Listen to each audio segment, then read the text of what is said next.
100% sure that was ratified, I guess, but I'm pretty sure it was. Well, yeah. The article was from before it was done. Anyway, okay, so we're streaming now.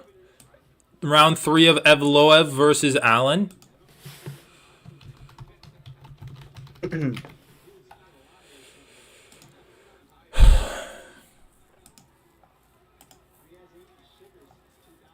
Wasn't eating any sugar until the world title.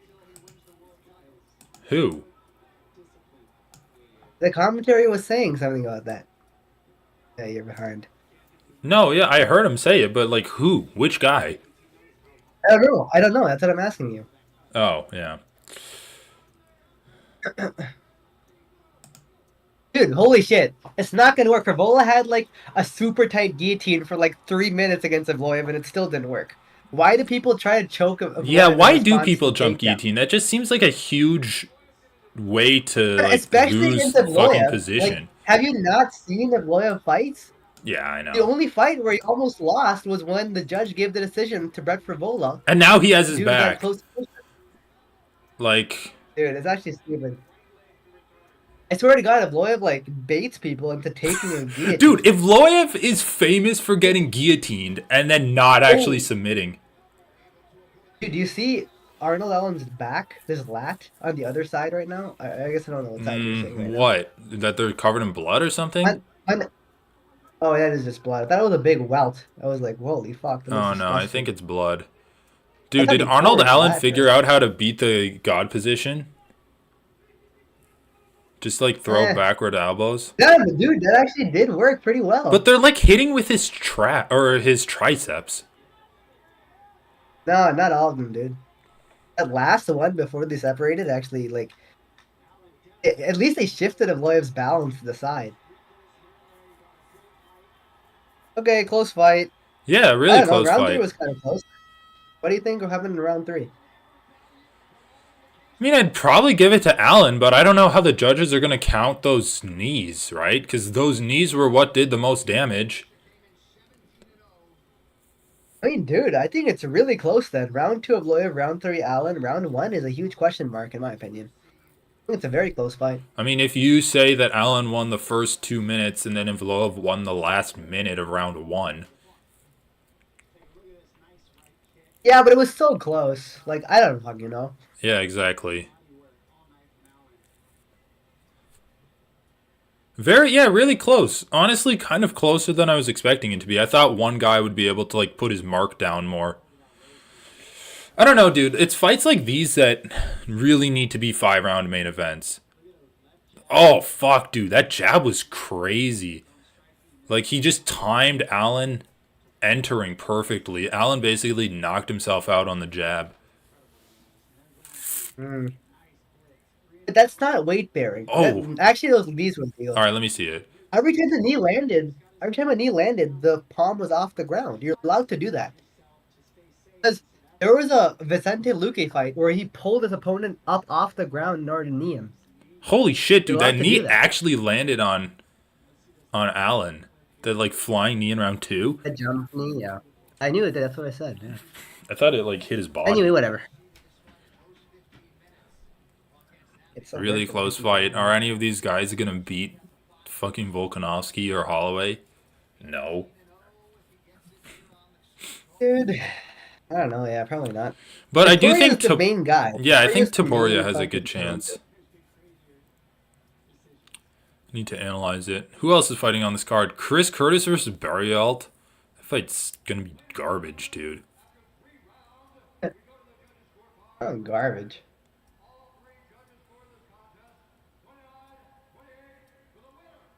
Probably Allen. Dude, Mafia is a decision machine, bro. I think literally, like, have all his wins in the UFC come by decision? I think That's so. crazy, actually. Dude, I mean, that It's was my actually crazy, prediction. though. Mobs are by decision. 29-28. So rounds 1 and 2? Like, I bet that the rounds are not consistent among all the judges' scorecards in this oh yeah, fight. no, well, dude, that's just the default. That's like all. Yeah, every single win of the UFC has been decision. I mean, to be fair to him, he did put on some damage on Allen. No, that's fine. I'm just saying, like 7 fights, all decisions is actually like I think that's hard to pull off. It's 7 wins by impressive. decision. Like with this thing, one of them is a random KO. I don't know.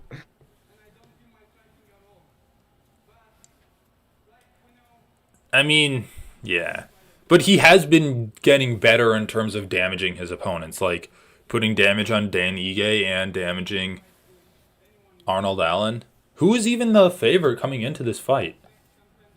Like, I seriously don't I think know. it was actually Mobstar because I saw like, you know how the UFC is like, oh, some random fan bet 15K on Arnold Allen, Oh, and the payout was like yeah. 40K. So it must be that Arnold was the underdog. Yeah, I wanted to see Jasmine. All right, I'm going to look through the Canadians right now. Malcolm Gordon, Canadian, lost. Jasmine Jasdavicius, Canadian, won. Johan Lyonese, Canadian, lost. Ramon Nice job, bro. Tavares is. I don't know. I think Ramon Tavares is. Uh. I think he's not the Canadian. I think he's the American. So another Canadian lost. Charles Jourdain lost. Brad Katona lost. So, dude, holy shit. Canadians went 5-1 or 1-5 to in terms of wins and losses. Only Jasmine Jasdavicius won out of all the Canadians that fought so far. And Arnold Allen is like an honorary Canadian because he trains at TriStar in Quebec and he just lost. Dude, fuck. The Canadians have gone 1-6 so far tonight. That's kind of crazy, actually. Because last card that they had in Canada, all of the Canadians won.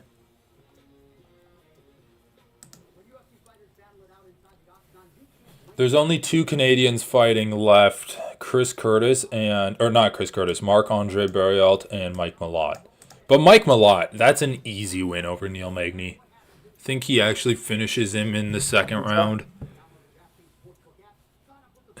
Damn, all right. Dude, Neil I don't know. Magny has been like a ghost of himself. Like, unless he can tire out his Yeah, opponents, it's kind of wild. he just I don't doesn't know. The have thing is, anything. he either wins by being weird or loses horribly, and there's no in between. You know, with Neil Magny. Dude, he doesn't So win by being hard to say if weird. He he just lost. tires his opponents out. Like, he tired out Yeah, Randy that's just Brown and beat weird. him.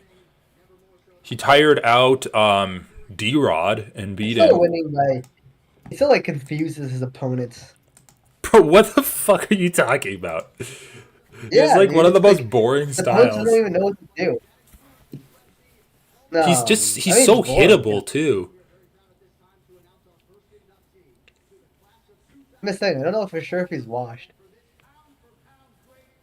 I think he's kind of always been like Let that. me take a look at his record.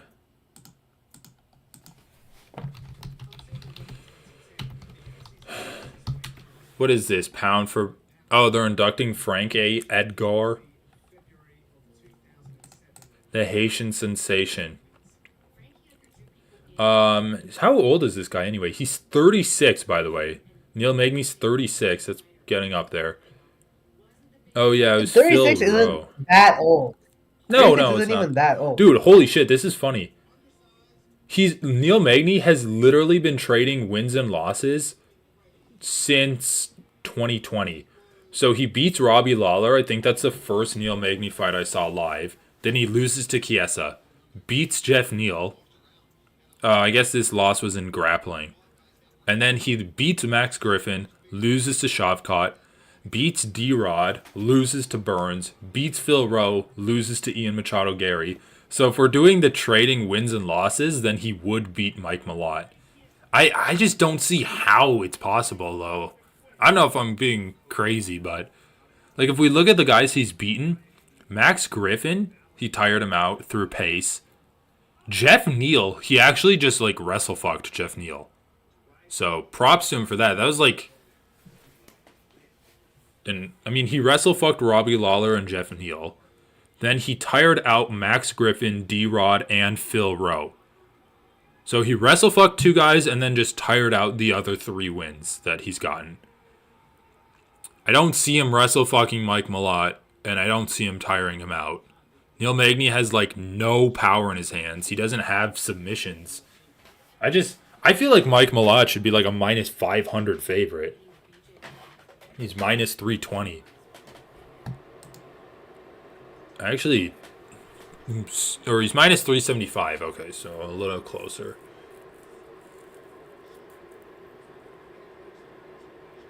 Coming off of that Ian Gary performance too, like we also should take a look at his losses.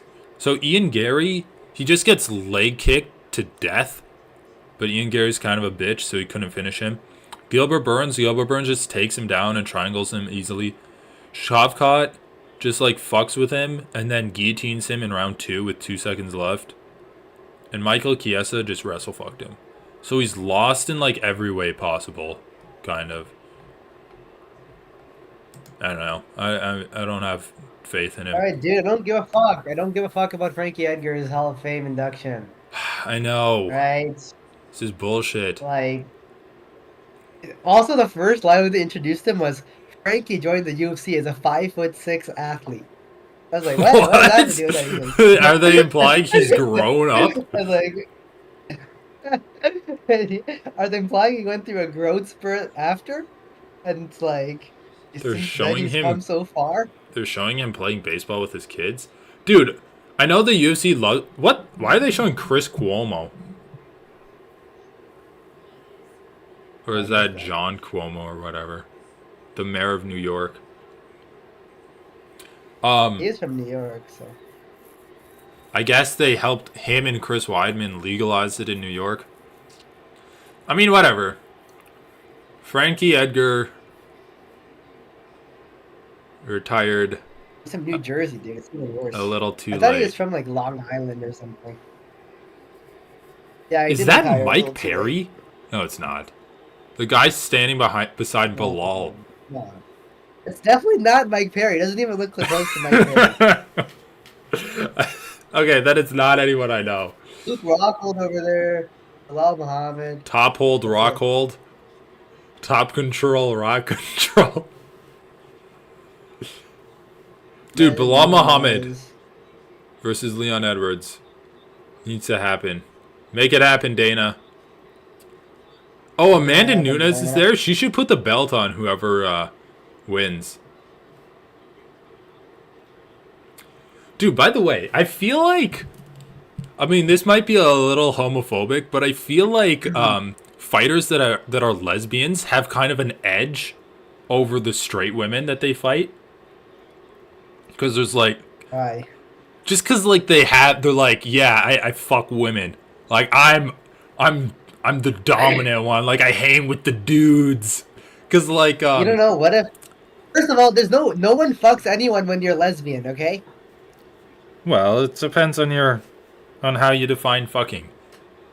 But I just because, like, I heard Amanda Nunes talking about how she got Nina Ansaroff, and she's, like, competing with all the guys at the gym to see who can get to her first.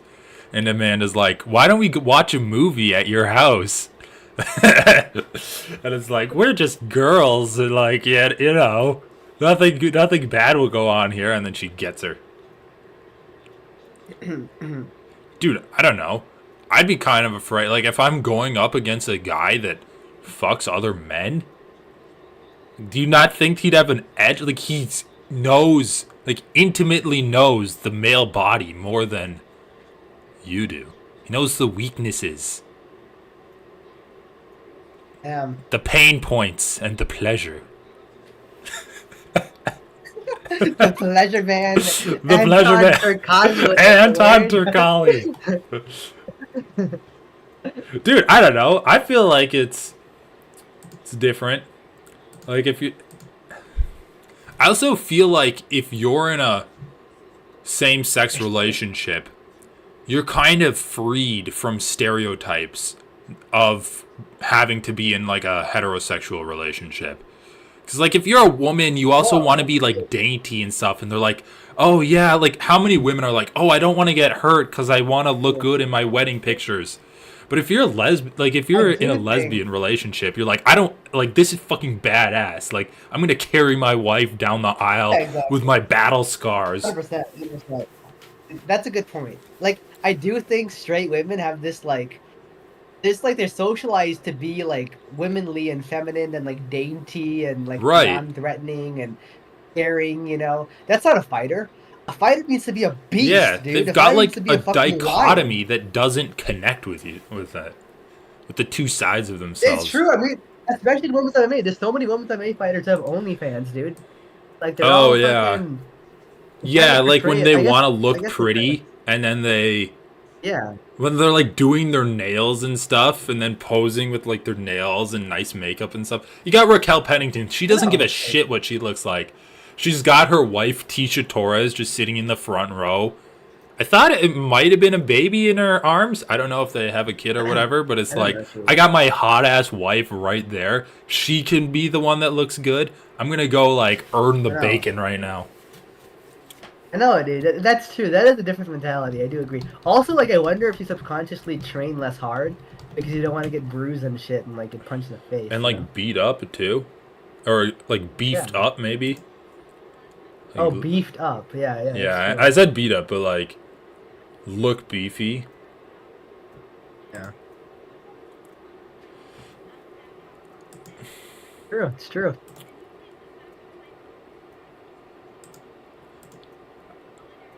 I mean, there's like being the stereotype and breaking through it, but I also think that there's like a thing where it's like, yeah, I fuck women. Like I could fuck you right now. I'm gonna beat you and then fuck you. There's nothing you can do about it. Jesus Christ, man. Dude, I'm just waiting I for the first do. openly gay man. Like, dude, like an openly gay, beefy top MMA fighter. That would be, like, dude, everyone in MMA is, like, has such a fragile ego because they're all so concerned about their masculinity. But imagine just a gay guy Exactly. showing up, whips out his cock on the table at the press conference. He's like, Jesus Christ, dude. metaphorically, of course.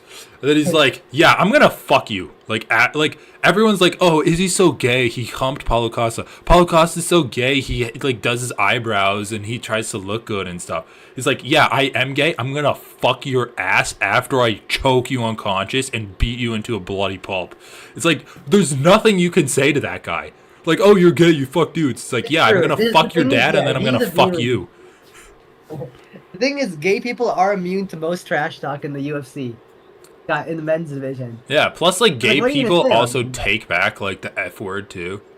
The F slur. Oh Kind yeah, of yeah.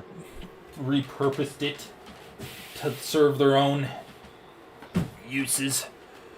Marlies Wessel says link, please. No, dude. Hey, ESPN who gives a fuck? ESPNplus.com. That's the link.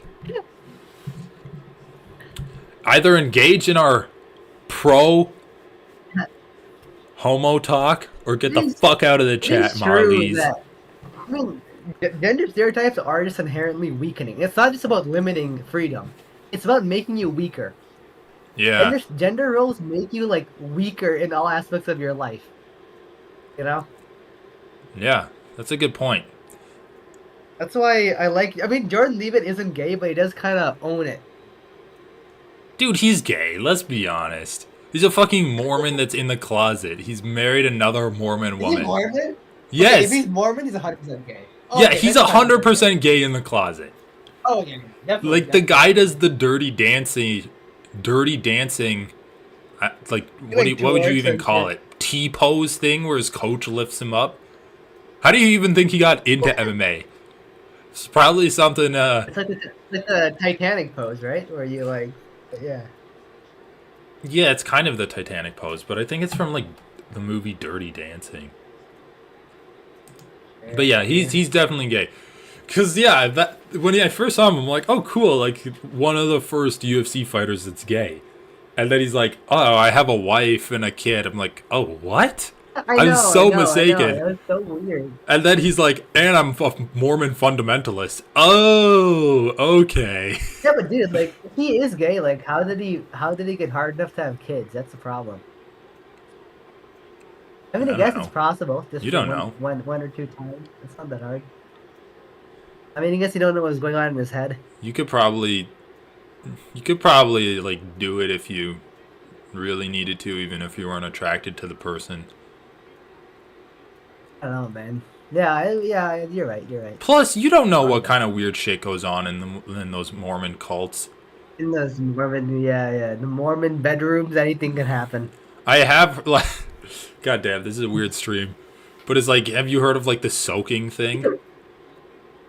Yeah, yeah, the BYU, like, so, like the Mormon University thing. Yeah. But it's basically like they just there's like no thrusting is allowed, so instead of thrusting, they have Yeah, like one of their buddies bounce up and down on the bed. yeah, yeah. So like you maybe it's like a really good buddy of Jordan Levitt's. It's like, hey, dude, Oh, I know okay. we're married right now, but like for old time's sake, can you just help us out with this? I mean, that's always a possibility. Dude, Yeah. the Mormon cult is so weird though. And I feel like okay, so the Mormon cult, you know how they have polyamory or not Yeah. polygamy. I guess it's kind of the same thing as polyamory, but so it says it's okay for a man to have more than one wife. Of like officially they disbanded that rule, but like in certain Mormon towns they still carry it out. And so to have more women than men, they basically exile young men from the church. They'll just like find a reason and then kick you out.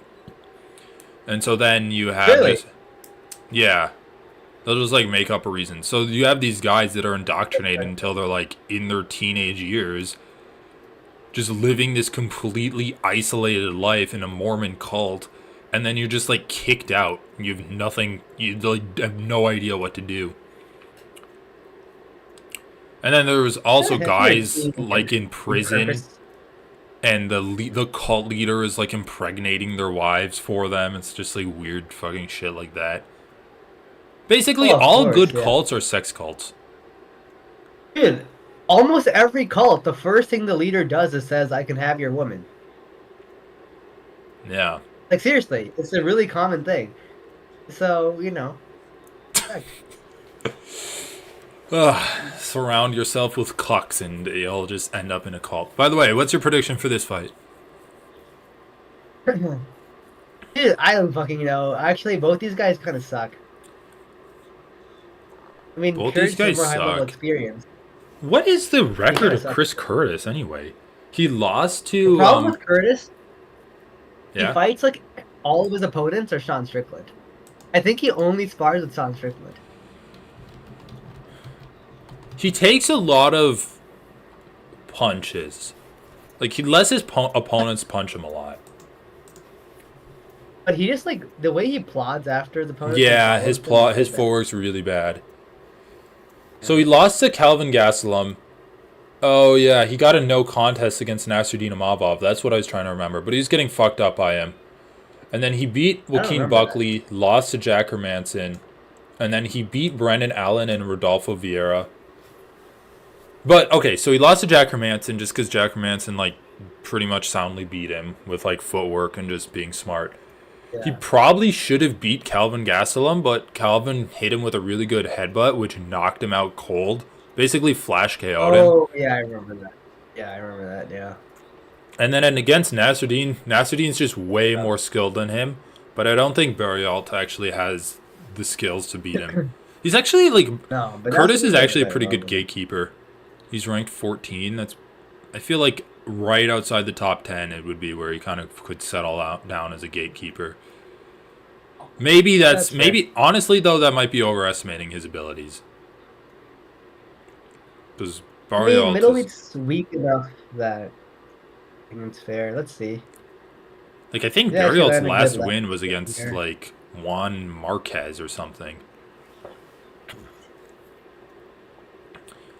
I mean, I'm picking Curtis to win this fight just because he has a ridiculous chin. Like, his chin has only really been bad. The only fault I've seen in his chin is when Calvin Gastelum hit him with a huge headbutt, which flash KO'd him, and he was up like 30 seconds later fighting and winning the round afterwards. His footwork is just bad, and his pace is bad too. Like, he's just, I don't know. He tries to find his shots a little bit too much, I would say.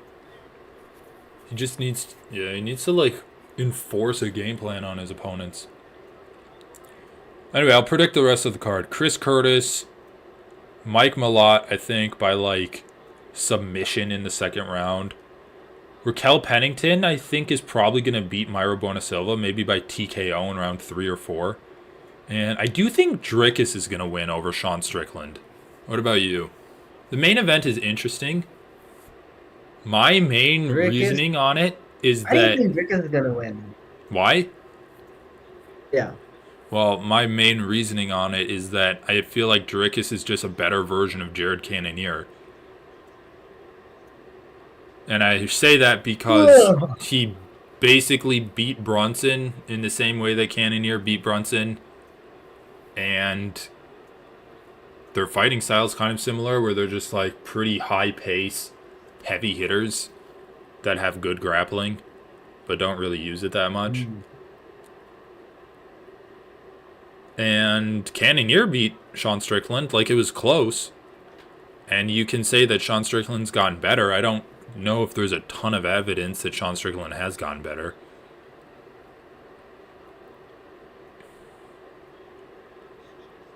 What are the odds for the fight, anyway? Curtis is getting frustrated. Is he getting frustrated, dude? He's doing the same thing he did against Jack Hermanson, where Jesus.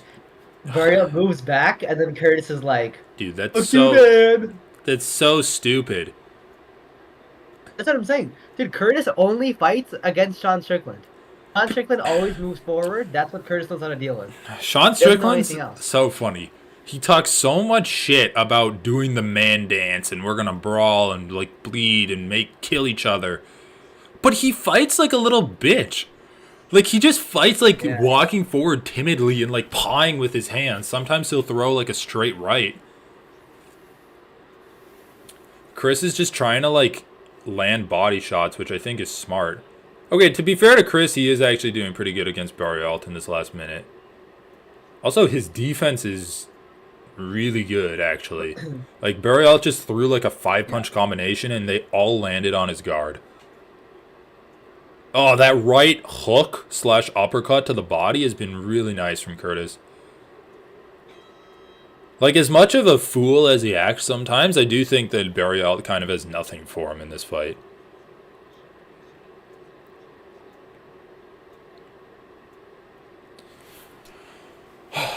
Dude, Jim Miller just won his 45th fight in the UFC. I don't know how many wins he has, but he has the most fights in the UFC at 45.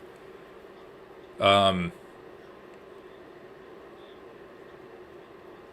of Fame worthy or not? I mean, I think the point of the Hall of Fame is to celebrate those types of accomplishments.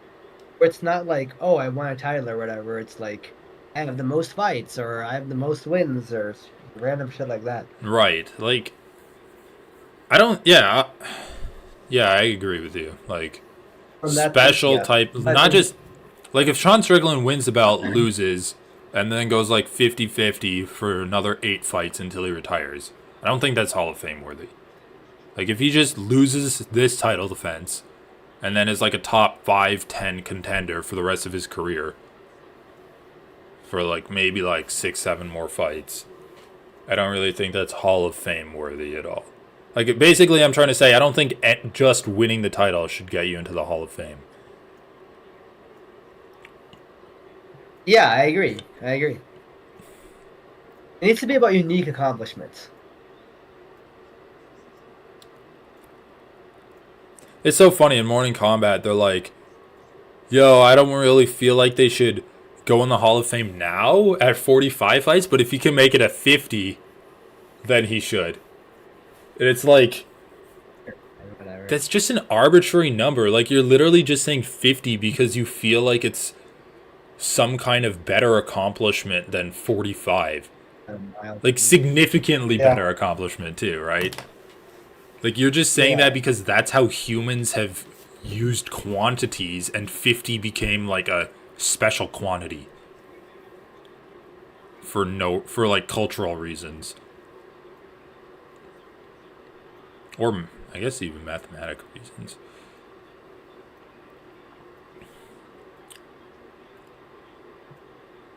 That body kick from Barrialt has actually looked good.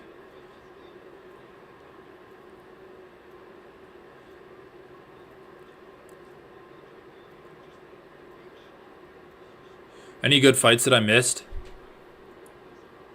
But I only watched the main event. I mean, I only started with Allen and Iblev. Oh, okay. It doesn't look like it looked like a lot of decisions on the prelims.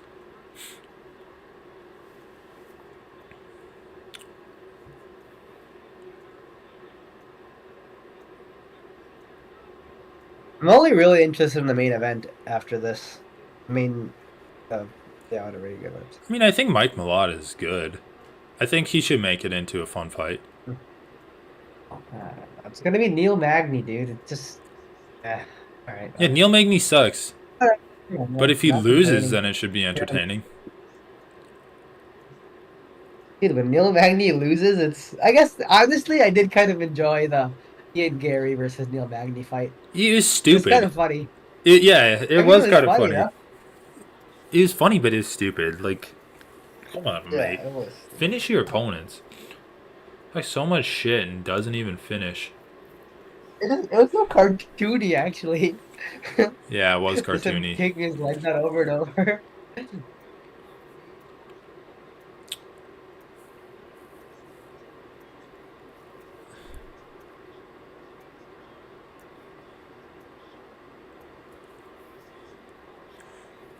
Chris Curtis fights so weird. So, like, he fights almost like sometimes his feet are like bolted to the ground. And he just throw like he'll contort his body to throw punches at such weird angles in order to not move his feet.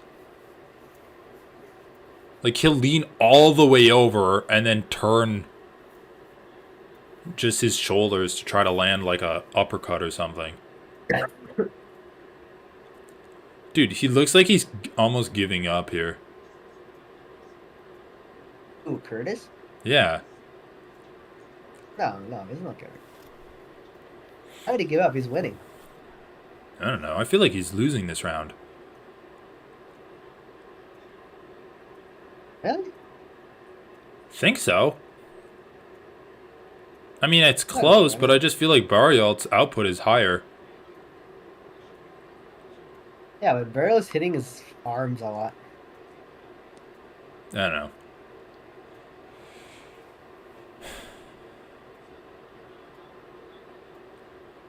Oh, that was a good right hook from Curtis. If he can win the last 40 seconds, then... I mean, Barrialt's nickname is the Energy Bar, maybe, or like Power Bar.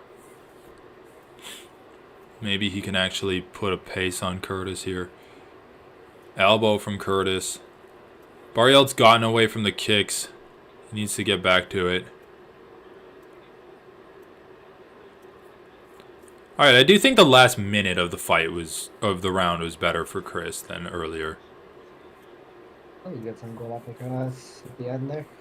All right. Boo! Yeah, with the crowd. Boo! They're booing? Yeah. Why? The fight's boring.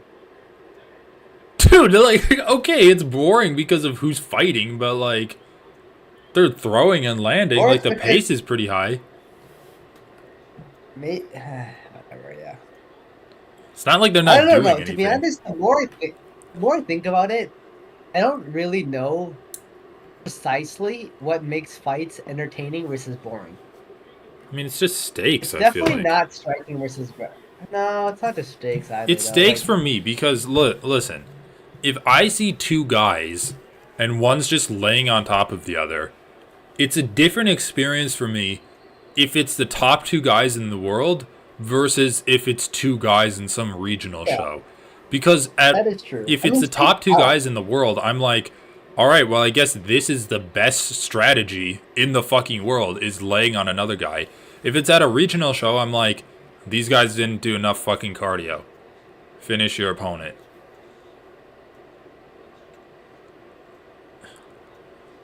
And it's just like, it's just level. I think it's just a gradient for me because this is a pretty boring fight, right? Like, no guy's really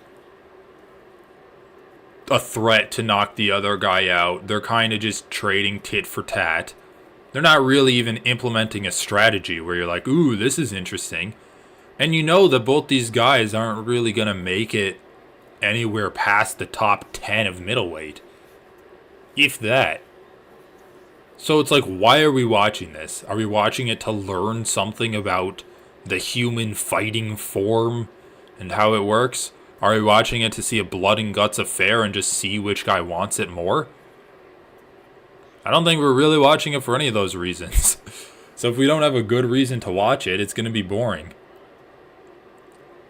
Are we watching it to see if Marc-Andre Barrial can win a Okay, but fight like, for his I'll country? give you the flip scenario. What if it's a fight with no stakes, but it's action packed, lots of good scrambling, skilled Well, striking, ebbs and flows. well, It has yeah. all the So makings of a good So for fight one when there's thing, no I stakes. think that you can appreciate a fight even if it has no stakes by saying like, oh, both these guys look good because this is a fun fight. I think they can go far.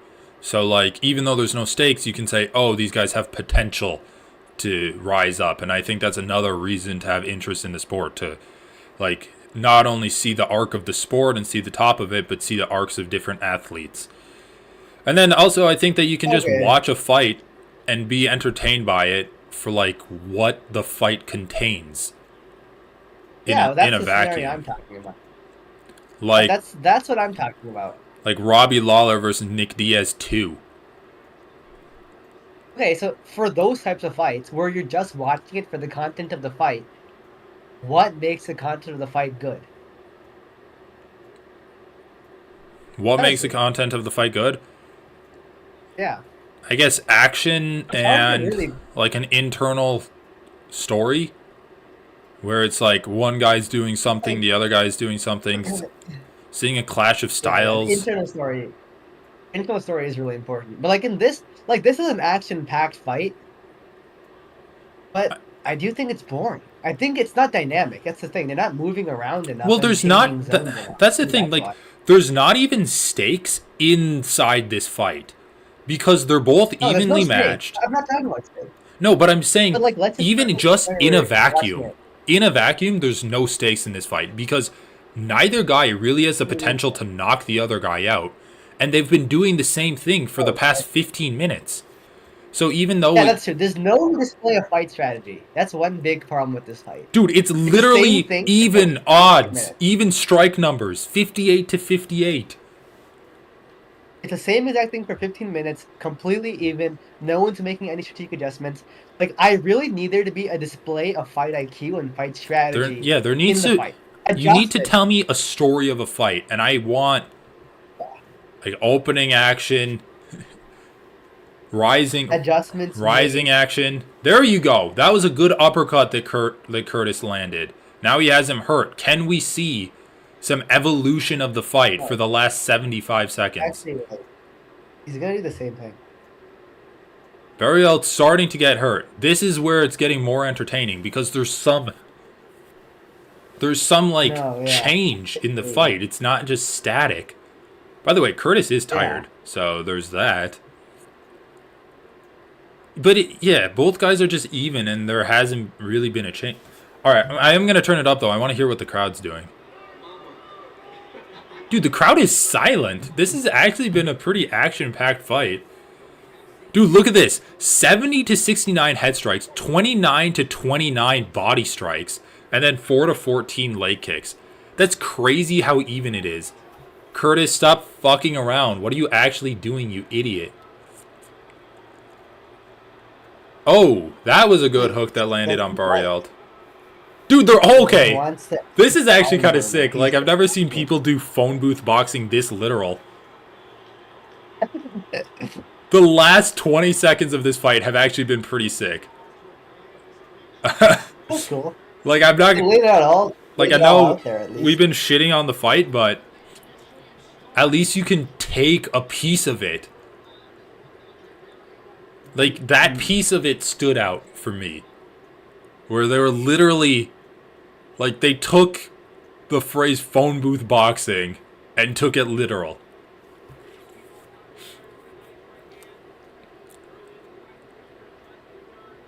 I gotta hand it to Marc-Andre Barrial. I did not think he would tire out Chris Curtis, but he definitely did. His pace is crazy.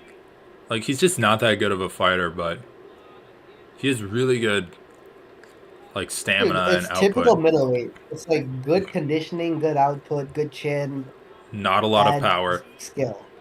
Yeah, I know. And that's the thing. Like, people are like, oh, Sean Strickland beat Izzy.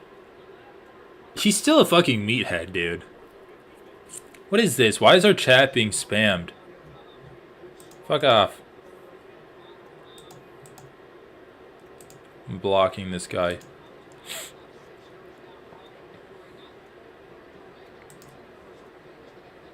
Strickland versus Du Plessis Live.com is the fucking username of the bot. They weren't even like spamming a link. Anyway, I gotta give it to Chris Curtis. I would say 29-28, rounds 1 and 3. I'm gonna look up the scorecards from the first fight, actually.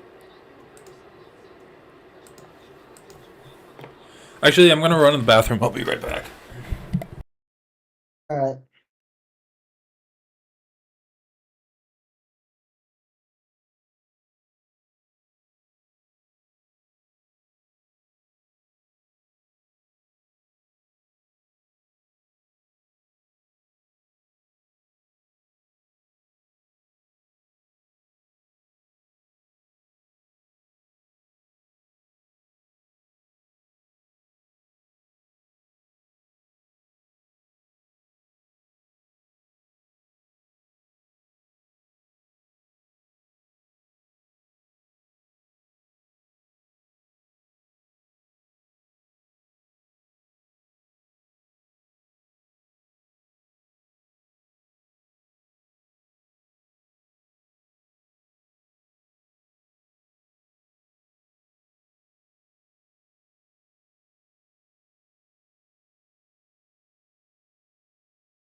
All right.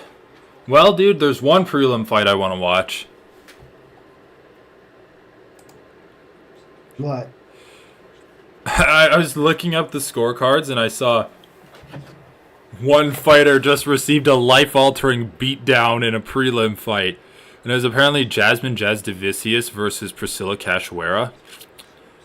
And whenever I can see a... Life-altering beatdown? What? Yeah, that's what they A said, life-altering life-altering. beatdown? And whenever I can see a woman get her life altered through beatings, I'll watch it. Jesus Christ, dude. But dude, I seriously can't find Evloev versus Allen's scorecards. Usually they're really good at updating it quickly. Yeah, I know. Click on this on this MMA Junkie. Maybe they updated it again. Oh, Neil Magny. Such a good old man, punching and kicking and wrestling his way to victories. But his time has come. The bell tolls. The bell tolls.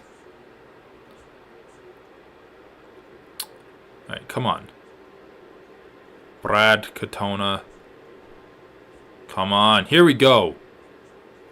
I'll read you the play-by-play that MMA Junkie wrote up. Round 1. These two are going back and forth. Good body shot by Allen. Another one. Evloev shoots for a takedown. Allen defends well, but presses Allen against the cage. We're halfway through the round. Allen breaks free a few seconds after. Good jabs by Evloev. Good jab by Allen. Evloev shoots for a takedown and gets it. They scramble over and over. They're back to their feet, but Evloev presses Allen against the cage. The bell rings. MMA Junkie scores the round 10-9 Allen. Really? From that description, I think it would be Evloev. Round 2. Oh, nice! Head kick by Allen. It partially connects. Allen with a ton of movement, just like round 1. 3 minutes left. Not a ton going on. Lots of feinting. Spelled fainting like what happens when you fall and lose consciousness, not actual feints. Evloev shoots and gets the takedown. Allen gets right back up, but Evloev remains locked to him with a body lock. Evloev presses Allen against the cage. Allen breaks free. Nice body shot by Allen. 1 minute left. Another body shot. Oh!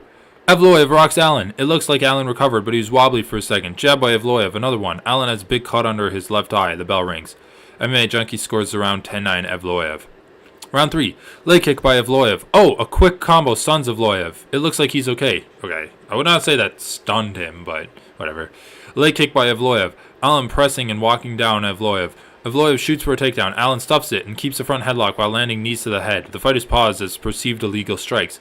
On the replay, it looks like Allen was lifting him and not letting Evloev be officially downed. So is that illegal if you lift your opponent and you No, prevent it's them not from being illegal. officially down? I remember a fight with Vicente Luque. He did exactly that. This guy You can Thursius lift your Cox opponent up says, and knee why can't I link to the fight? What are you talking about, dude? Go to ESPN.com and pay for the pay-per-view. Wait, what did you say about the illegal strikes? You can lift someone up off the ground and knee them. That's allowed. 100%. I saw a fight like that.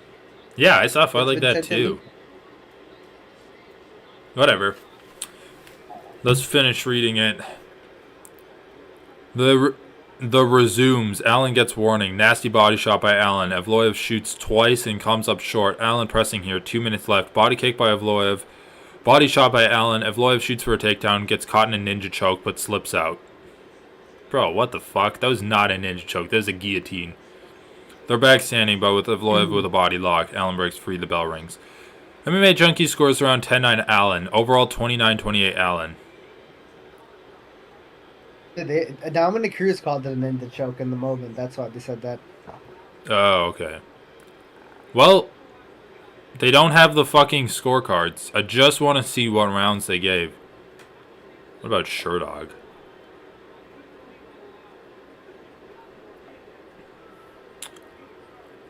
Trusius Cook. Oh, man. Okay.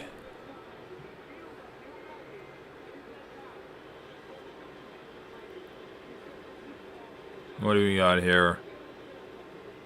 Okay, so this is Chris Curtis.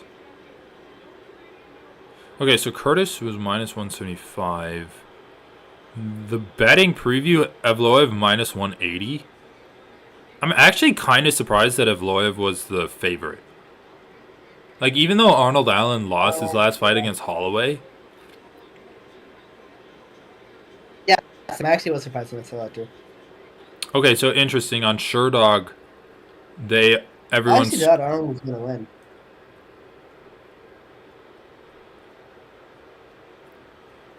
So I do. Okay, so on Sherdog, everyone scored the first round. I mean, this is the Sherdog reporters. They all scored the first round for Evloev. So I do think it was probably 29-28. Evloev round 1 and 2. I guess I'm satisfied with that. And honestly, the way Junkie described it, it sounded like Evloev won that round too. Like, even though they're like... It sounded like he did more, but whatever. You know, judges go based off of vibes, and Evloev had the body lock for the last minute. Yeah. Needed to be a 5-round fight, though. Like, a fight that important should be a 5-rounder. Like, I definitely also want to see Evloev do a 5-round fight.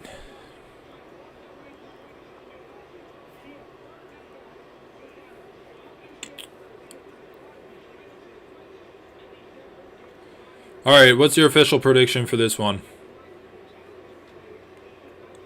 I honestly don't even remember like Mike Malott being that good though. That's what I'm confused about with your. I guess I'd still predict Mike Malott because Neil Magny sucks. Jesus! I'm just saying, dude. He's not that good. I mean, he's good. Dude, I'm just gonna say Mike Malott by decision. Okay, question for you. Let's say a guy is fighting a bunch of basically unranked no-name guys, which is what Mike Malott was doing. Yeah. Do you think, just on its face, like on average, guys, I know you can say like, oh, you were dominating the guy, but just on its face, do you rank the guy better if he's always finishing these no-name opponents versus if he's just like beating them? Like, if you go through a guy's record and you just see decision against a bunch of unranked fighters versus like sub KO, would you think that the guy who's like finishing all of them is better than the guy who's decisioning them? I mean, yeah, I think so. Yeah. Yeah, I think so Finishing too. a guy Like, is way harder, dude. I agree. I agree. Like, I think that there are exceptions. Like, for example, maybe Well, there are Movsar exceptions Evloev. for Like, he's sure. really good, but his style is not really a finishing style. Um, Honestly, I think he's gotten a little unlucky too. Like he could have, like he was trying for a finish this fight, and he landed good damage. It just didn't happen. You know, like whatever. yeah, yeah, yeah. Yeah, that's a good point. But okay, so just because like Mike Malott is finishing all of his opponents, so even though he hasn't really faced anyone that great, he has been finishing everyone that the UFC's put him up against. So And like I do value that. right, like I think that's saying something, right? And it hasn't even particularly looked close either. Yeah, so been in the UFC against Mickey Gall where he knocked him out in round one, and then he has a round one triangle choke and a round two guillotine. And you also have to think, like, Ian Gary hadn't really faced anyone before he fought Neil Magny. And he blew him out of the water. That's true. I mean, yeah, you have to give a guy a good step up at some point. Like, dude, It's fucking fine, you know. Daniel Rodriguez basically. Honestly, Neil Magny's about as good of a gentle of a step up as you can do in welterweight. You know? I mean, he's just the quintessential gatekeeper at this moment. Like, Yeah. Neil Magny is performing the gatekeeping job exquisitely. Like, think about it. It's not only can you get past Neil Magny, but he's been the gatekeeper so long. It's about how good you look against him will determine how far you go in the division. Like Michael Chiesa True. just like rode on top of him for 15 minutes. Didn't really get that far in the division. Shavkat Rakhmonov kind of fucked around with him for a bit and then guillotined him in the second round with like 2 seconds left. Doing pretty well right now. The Gilbert Burns, he did what he does best. Oh, boy. Tapped him out in round one with an arm triangle. Ooh, overhand right. I wonder if that... Yeah, Neil Magny looked like he did pretty well to avoid damage by it. Interesting decision from the Mallet Man. So far only one Canadian fighter has won. Jasmine Jasdavicius. And I think Mike Malott trains with her. Ooh. Well, I know he does. I don't know if any other Canadian fighters train with them.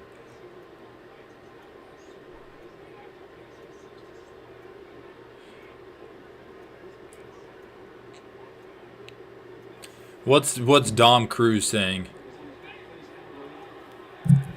I don't know. I'm not listening. I'm just chilling right now. Let's see this fight. Pretty slow pace. That's okay. It's okay.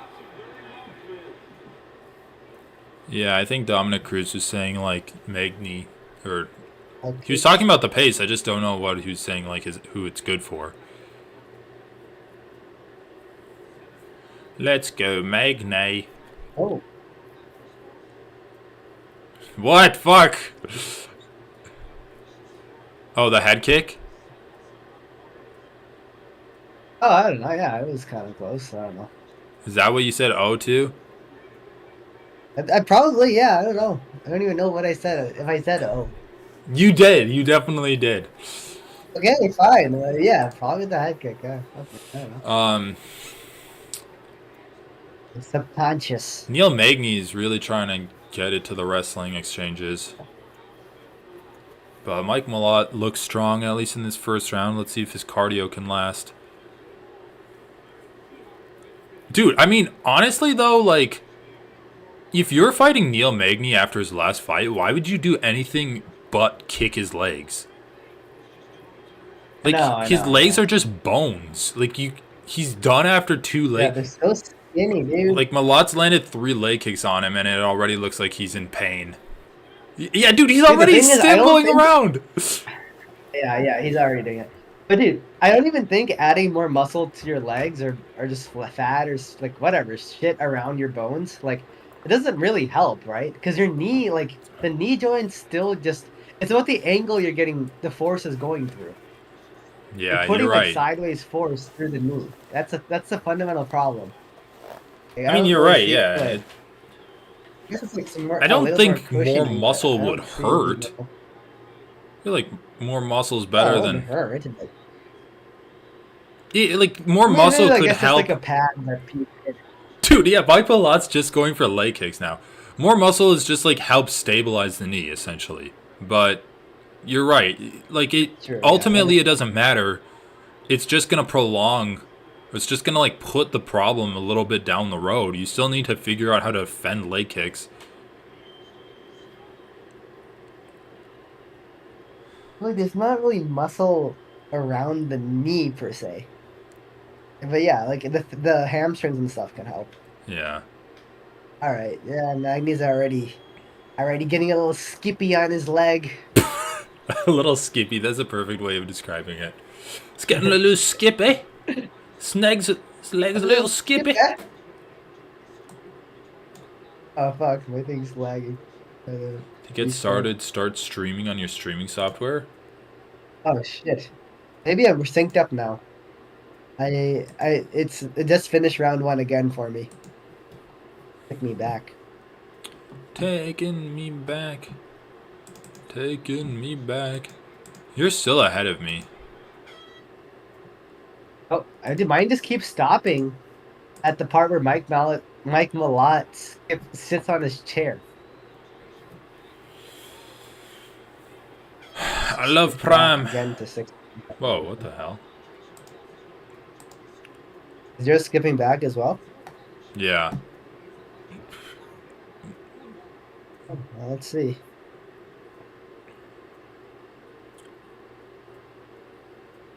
Bro! Do do do do Oh, do server do. side error. I'm getting an error at Stream East. All right, dude, come I on. mean, ESPN Plus. ESPN Plus.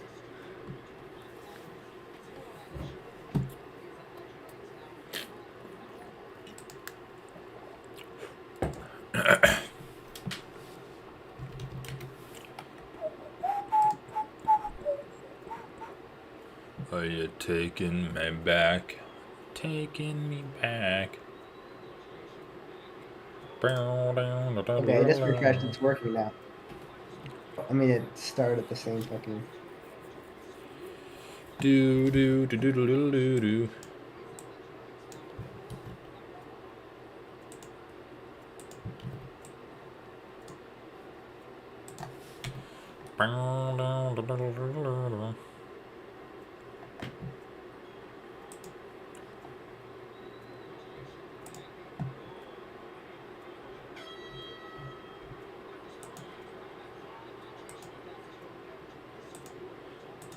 Mine's literally stuck in a loop. All right, that's fine.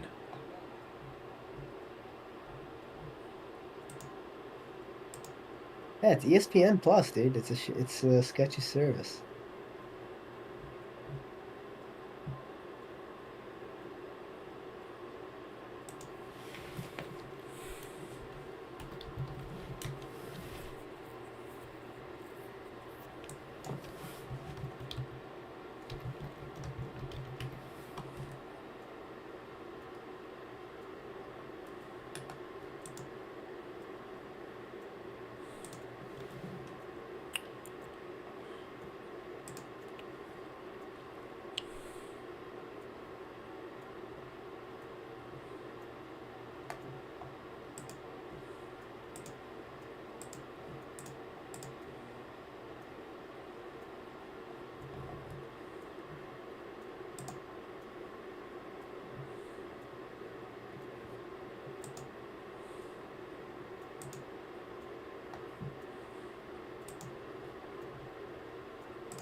God damn.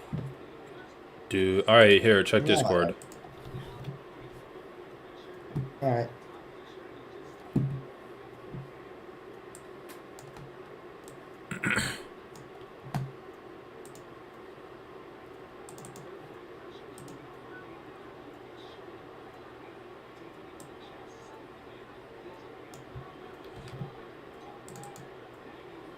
Magni. Magni got what he wanted. There's wrestling involved now. Mm.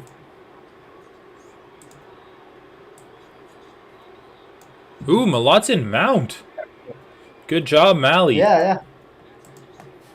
Good job to the mallet.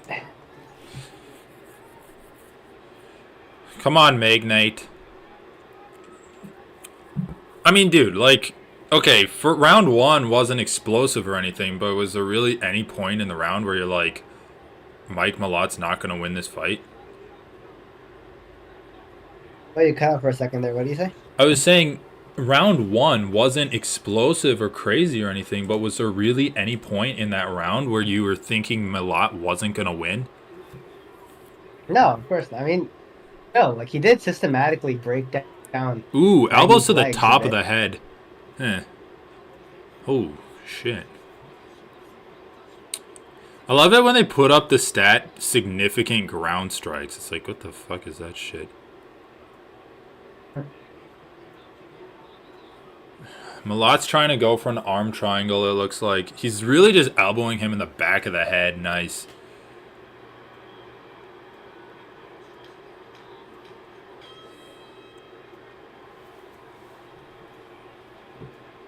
Do do do do do do do do do do do do do.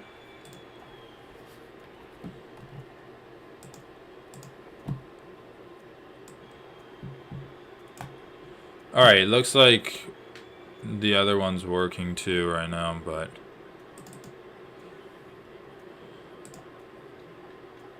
All right, I'll stay here. yeah.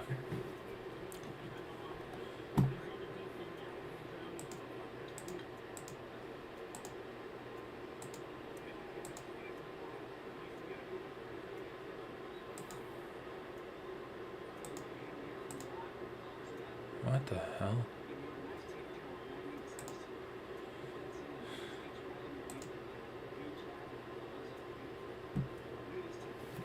Yeah, let's see this takedown that Mikey got.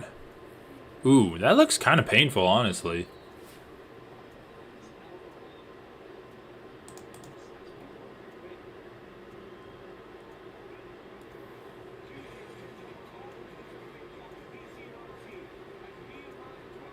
I feel like Magny's physique used to be better.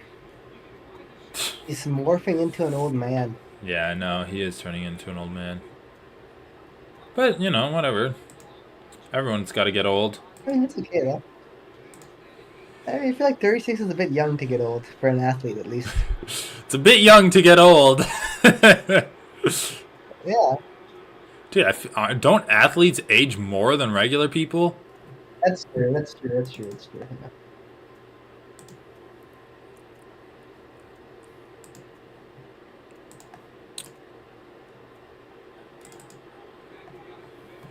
Let's see if Malad can get a finish on him, though. He is hard to finish.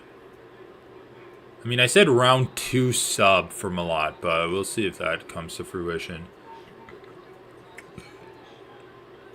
He's really going for the sub.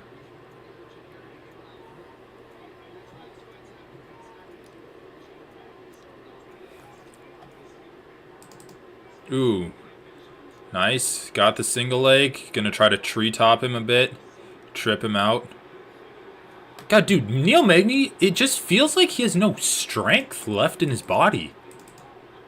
Yeah. Like, I don't know. I just got that vibe when he was fighting Ian Gary, and he just was, like, falling Yeah, over yeah, all it's the true. time. And It against... is actually true.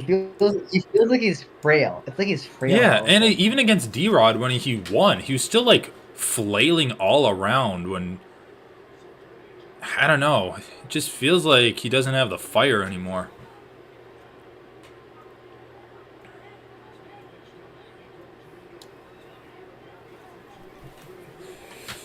I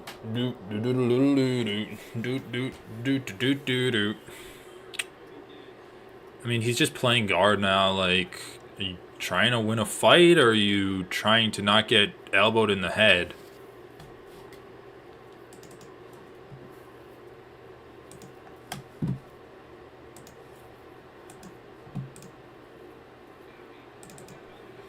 Like, props for Magny for being tough, but dude's just getting run over. Come on, dude, like... Yeah, I don't give him props for that. I don't give people props for being tough, okay? That's like every fighter in the UFC. Props for props to Tony Ferguson for not getting finished by the pin blot. Fuck that, dude. I don't give him props for that. You want to fight in the UFC, actually, like, be good at fighting. Don't just go in and get beat up for 15 minutes and Props call for yourself Patty. tough for it. Props to Patty Pimbleton for not finishing Tony Ferguson. He's being nice. That, like, yeah, if you want to give props for being, like, pitiful on your opponent, okay, I'll do that. Alright, well, what's the mallet doing? Just wrestle fucking him? Although this isn't even really wrestle fucking because he's actually advancing his position. So I'd say that's a bit more than wrestle fuck. Oh, he's gonna go for guillotine. Oh shit. Nah, he slipped out of it. What? Once your opponent's lifted you off the ground, you might as well just put a guillotine in because you're at your opponent's. You shouldn't do it though. You shouldn't hold guillotine though, because what if they slam you? Oh, but Mike Mallet actually used his legs to not get slammed. It was pretty good. He's going for a heel hook or like a straight ankle lock or something? Or a knee bar? Anyway, dude, if we're going by the assumption that your performance against Magny is a determinant of how well you do at welterweight, I don't think Mallet's going that far anyway. Yeah, fair enough. He's just making mistakes. Like, it looks like he could have used some of those submission attacks to get up from here. Yeah, that's true. Well, you got 40 seconds left. And you got the Haitian sensation making it rain on the plantation. Jesus Christ. Fucking hell, dude. This is the last Canadian gonna lose. 20 seconds. 9. Dude, he was... Oh, finish! Wow, dude. That's like the one Canadian who should have won. Yep. What the fuck, dude? Only one Canadian won. Nice. So, last time all of the Canadians won. What? Round 1 was so good for him. Round 1 was so good for Mike. He could have just kept the leg kicking. Why did he stop that time? I don't know, dude. I don't fucking know. Listen, the only way he could have lost that fight is if he got tired, and he got tired. So, what do you want from me? Why did he even initiate wrestling? His striking was better. I just don't know why he even initiated wrestling this round. Look, he actually stopped the slam by using his leg. There's only one way Neil Magny wins fights. Literally, there's only one way he wins fights, and he lost because, like, he lost. In the one way, like, it... Whatever. Listen. We all know his mistake, right? Like...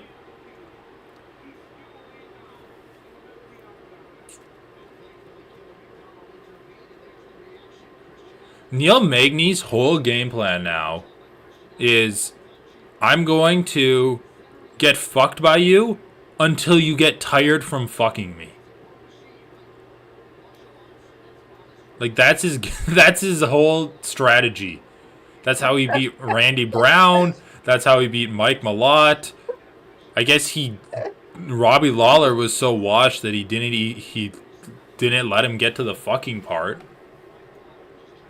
Fucking hell, dude.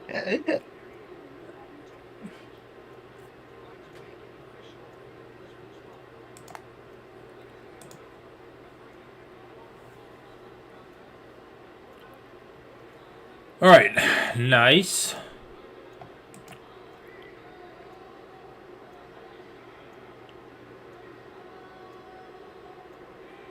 He looks so sickly and frail, dude. What's wrong with his body?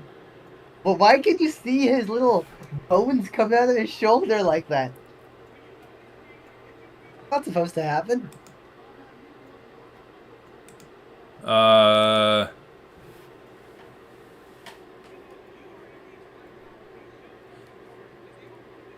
dude, how did this fight make me lose respect for both guys?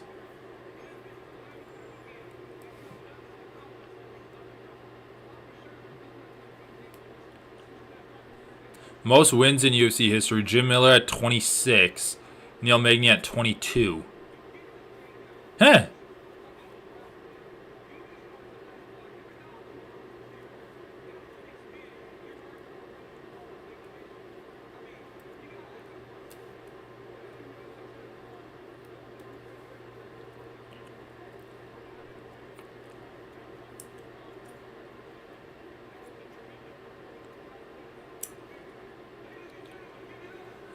Dude, it's always so fucking sad when they reach for the mic and the guy's walking away.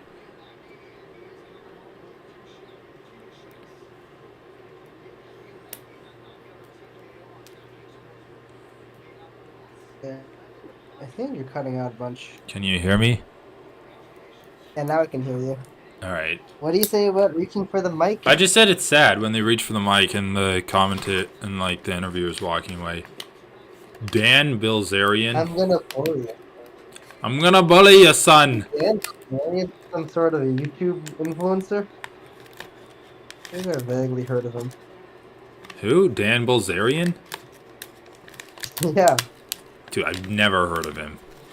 A YouTube influencer is the fucking celebrity they show?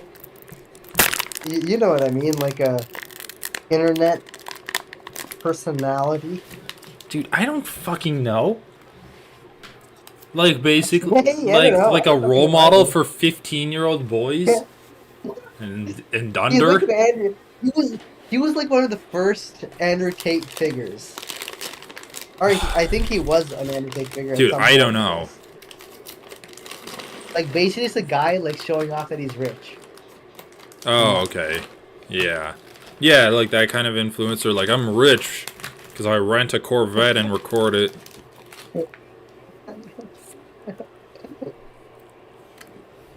Is Andrew Tate legit rich or like fake rich? No, he's legit rich. He basically owns a How did he prostitution get ring. rich off of kickboxing? Off Yeah, actually of, got rich off that. off of cam girls? Yeah, Yeah.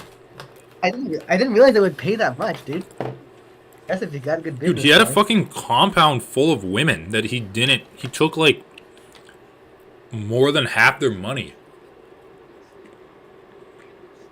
Dude, I mean, is it their money? And then also, I think he had casinos in like the Romanian mafia. Or maybe he just wanted to be part of the Romanian mob. I actually don't really know how he went from being a kickboxer to owning casinos though. Like, I just don't understand how that happens. How can I go from underpaid research assistant to owning casinos? I mean, dude, they're super shitty casinos. It's basically one room with some slot machines in it. Then how do they make money off of that? What? What do you mean? You can still make money off of a shit casino. It's just not this casino you're thinking of. Well, I'm just saying it's hard. It seems like it'd be hard to get rich off of it. Like, how many people are going to a shit He's casino? gonna get rich off of it. I just think he owns it. And then he also got rich off of his pyramid scheme, which is the fucking... What is it? Hustlers University. Dude, fucking hell, man. What am I doing wrong in life? You're not... You're just not scamming. You're not grinding hard enough. Fuck, dude. Dude, you just need to, like, treat women like sex slaves. Oh, okay. And then start Ah, fuck. That's a the prostitution link, huh? ring with them. Easy money. But dude, the thing is, you have to treat them like as if you respect them to draw them into your sex ring. Yeah, but only for like a couple hours. Basically, what I'm saying is where it went wrong in life is respecting women. All right, Yeah, that's true. that's what I'm hearing right now. Respect the value that women can provide you, but not them as humans. Respect that women as objects for you to Only exploit. as a pathway to your utility. Exactly.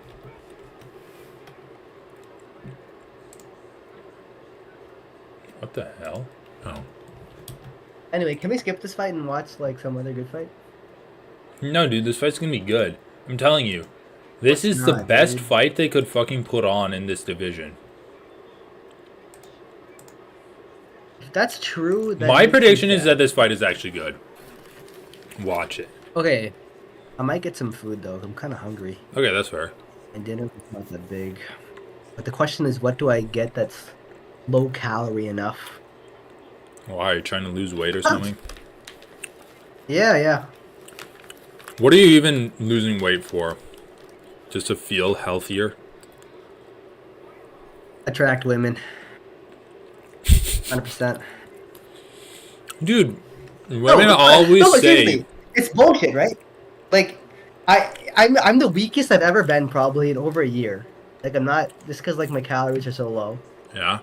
and like, what's the fucking point? You know, like I'm trying to get strong. I still go to the gym to lift just to facilitate losing weight, but like I'm not even strong. So like, what the fuck's the point? You know?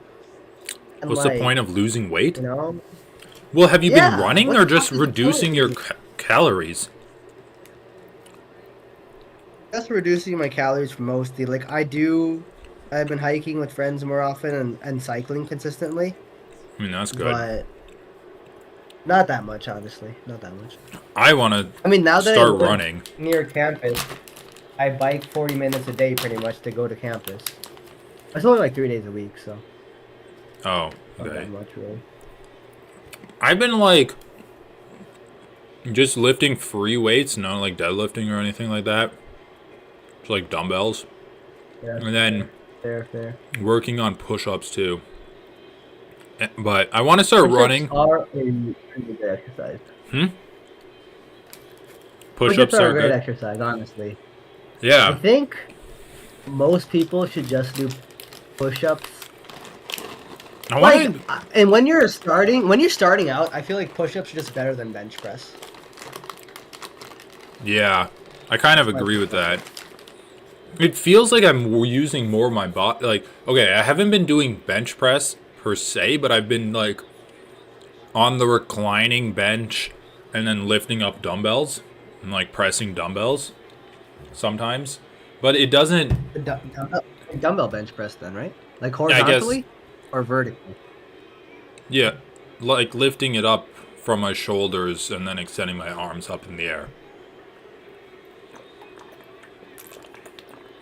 Are you lying down or are you sitting Yeah, up? I'm lying on my back and then push, like basically doing a push up, but lying on my Okay, yeah. So back. you're just doing dumbbell bench press. You're doing a dumbbell bench press. Yeah. But it's Okay, not as sure. good of a workout because it doesn't like engage your abs or like your legs. Yeah, yeah. And I'm also Well, breathing like the way only heavier advantage. after push-ups. Yeah, 100%. Like in my opinion, the only advantage of doing bench is that you You can lift more? control the weight precisely, and yeah, you can lift more than whatever, like 70% of your body weight's about a push up. But like honestly, even at my strength level, I can get a great chest workout in just doing push ups. Yeah. You know? Like yeah, when you're starting out, if you're failing your push ups around 10 reps, then why do bench press, right? That's just a good working weight anyway. True. Yeah. I'm at like, but basically, because I was thinking like, why lift weights? Why do all of this shit? It's like getting stronger for jujitsu and getting better cardio to like actually use it in jujitsu would be an answer. Or just general health, I think, would be another good answer. And then like obviously looking good, feeling good is a third answer. At least that's what Yeah. comes to mind for me. For like my three things. And so then it's like, because I'm not like bench pressing anything, and I'm not just seeing like how much weight I can lift. At least not yet. I think that could be interesting to try doing that, but Yeah, I know, maybe. dude. Because I Maybe. think the most fun part of like doing physical activities is to see your own progression in those activities. And I've definitely noticed a progression just in the amount of weight that I can curl and the amount of push-ups I can do. And so I kind of want to just start running and Yeah. see how far I can start running. I think like my favorite aspect of lifting is just like getting my powerlifting total up. Like that, like stupid because I'm never gonna compete in powerlifting. But like I just like getting my deadlift and squat and bench press up and up and up. So Yeah. like, I mean that's part of my frustration with losing weight too. It's like restricting calories is not how you get stronger. In fact, you're gonna get weaker while you're restricting calories at least. So like, it's really sucking the joy out of it, man. You gotta like be like the strong men where they look fat, but you're like so strong that you take your shirt off and like even if you still have fat, you can still see the abs. Yeah, but I think that's just because of like steroid use. I think, or they'll have like a bloated belly with abs. Oh yeah, that's true. But just do like the dad bod, but actually have muscle. And even if you have Yeah, fat, yeah, you'll still have definition. that's fair. That's fair. And that's it. That's the thing though, because like a lot of women will be like, "Oh, I don't care about. I don't want a guy. I don't want to date a guy that looks like he spends all his time in the gym. I like dad bods, right?" Uh huh. Yeah, totally. Yeah, yeah, sure. But it's like there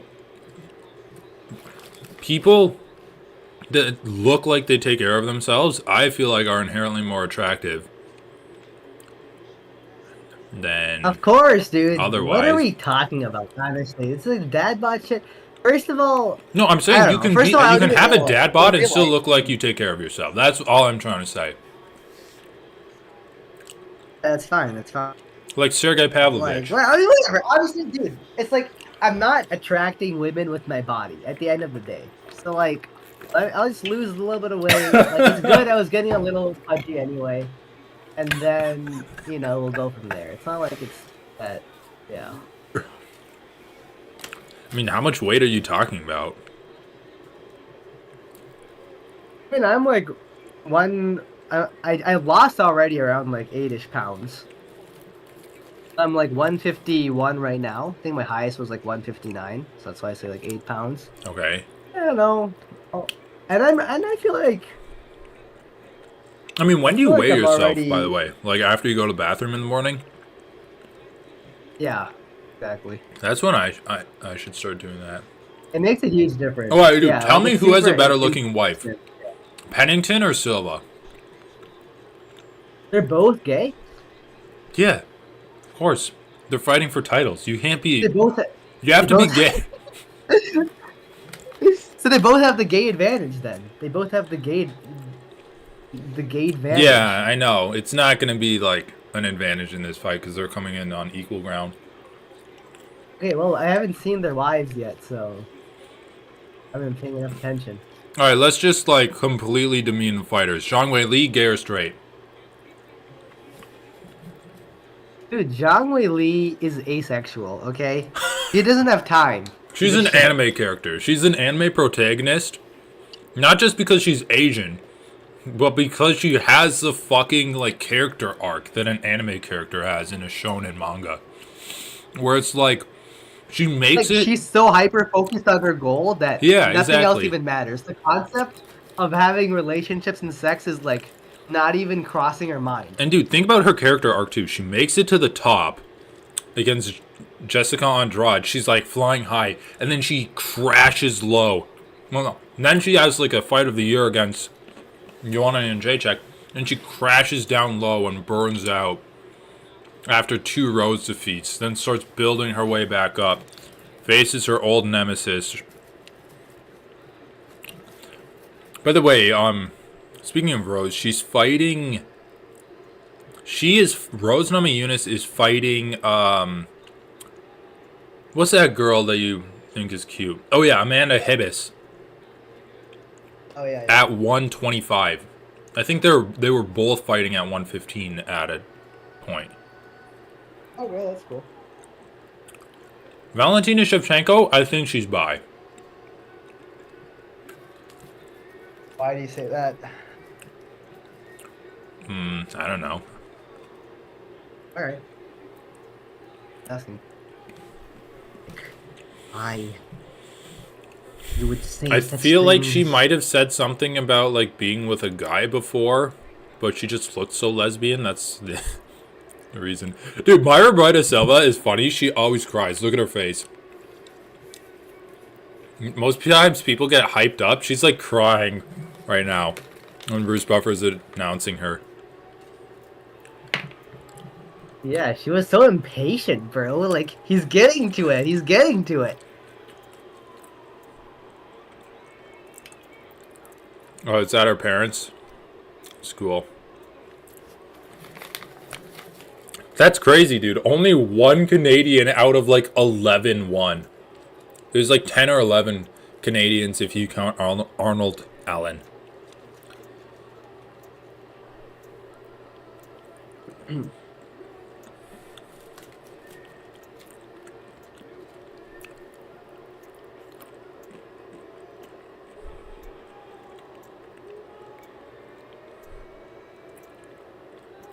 But anyway, dude, I feel like skinnier people like live longer than muscled people and fat people. And muscled people.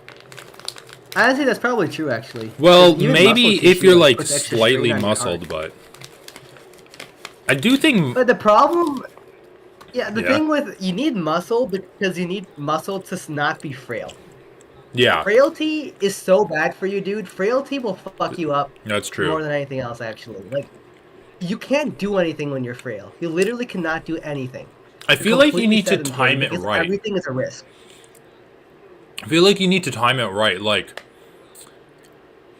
parking your car in the garage and just like cruising into it, where you like build up muscle and then as you age, you like let your muscles slowly deteriorate to like match your aging heart. But you need to have enough muscle when you enter the muscle deterioration phase of your life that you can live out a good life without getting frail. Yeah, that's probably the best way to do it. Even just because it's like a self-reinforcing thing, because you get frail, you lose all your strength, you become sedentary, then your bones start losing strength, you become fragile, like you can't Yeah, fucking you walk do less places, bike shit. hard. Anything becomes such a danger. Everything becomes so dangerous when you're frail. Like, falling over should not be a danger until you're insanely old, okay? It shouldn't be like, fuck, I need a blood transfusion because I fell over. You know, that's the thing. Yeah, that's a good point. It's so bad, yeah.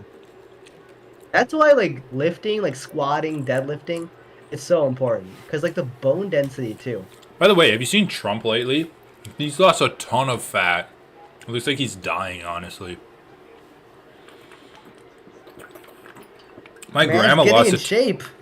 no, dude, no. My grandma lost a ton of fat I know. too before she was dying, or like I guess while she was dying. Then she died. It makes sense. I mean, I hope he fucking dies. To be honest, I hope he dies just so I can see the conspiracies about it. Dude, honestly I though, need there to be some closure about this Gen 6 stuff.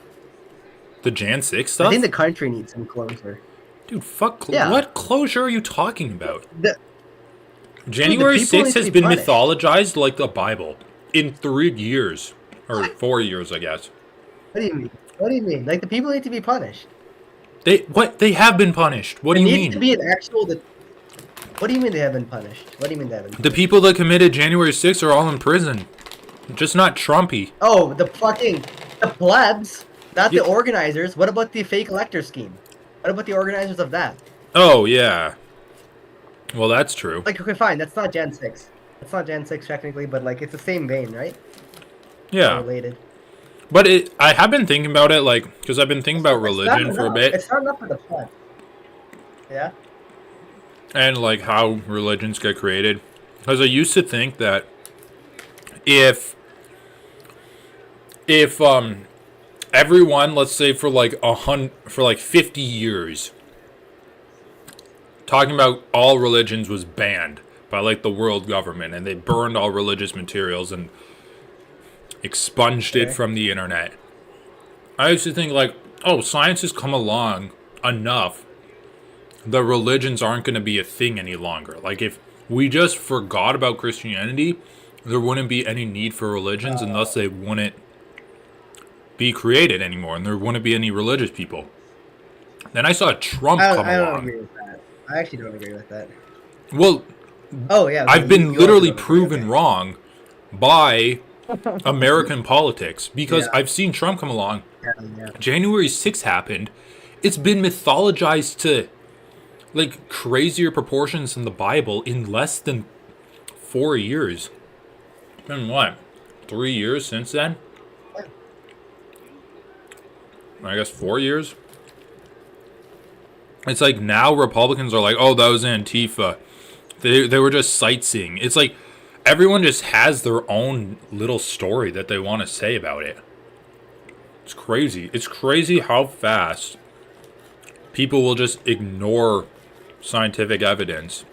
Not even scientific evidence, but just like forget what they witnessed themselves. Oh, that was Antifa. Trump said it. Trump told everyone to go home. Well, dude, it's actually crazy how they simultaneously say it's like not us, it's Antifa, but then also say it was a good thing and it's justified. Yeah, and Like those they people are waffle between these patriots and they're things so hostages much. in prison. There's Republican politicians calling them Yeah, hostages. so stupid. Anyway, this fight's shit. Go order food or Why something. do you think it was gonna be good? I don't know. I thought they were Oh, gonna do boring. more than just like hug each other. Yeah, I need to make more healthy snacks. That's something I'm trying to figure out right now how to do. The thing is, I just make meals, like rice and meat or whatever. But like, it's too. If I've already had my meals for the day, I can't really go have some more of that because then I'm gonna overeat calories. Like, fuck. No, I only lost weight like once in my life. That was when What, in I was like college? walking a shit ton and not eating anything. Yeah, fair.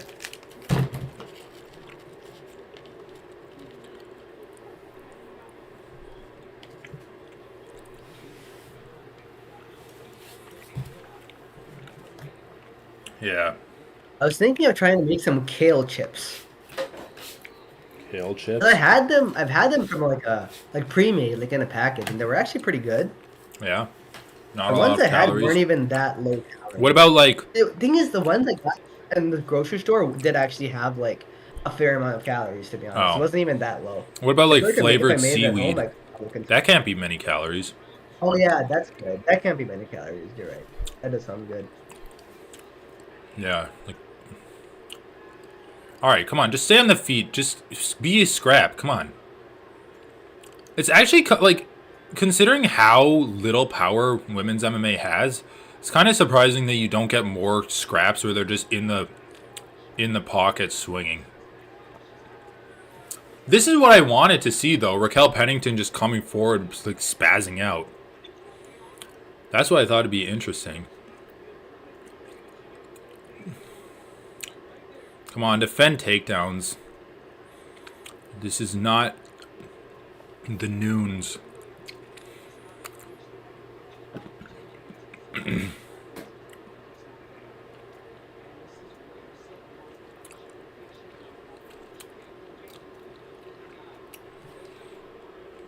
Come on. Break out of the clinch, man. Like, how... I don't know. How hard is it to just break out of a clinch?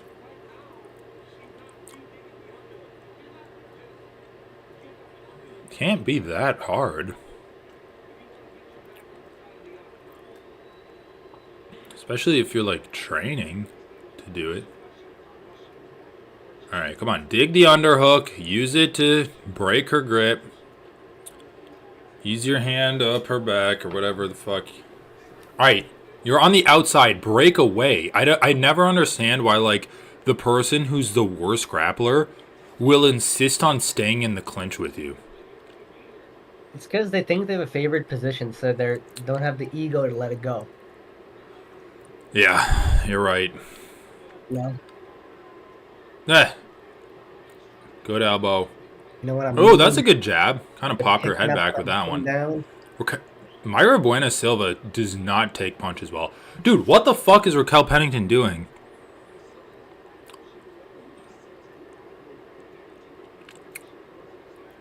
She's just like, I don't know what. That was one of the worst cage awarenesses that I've ever seen. She just stood there and let Bueno Silva like back her up.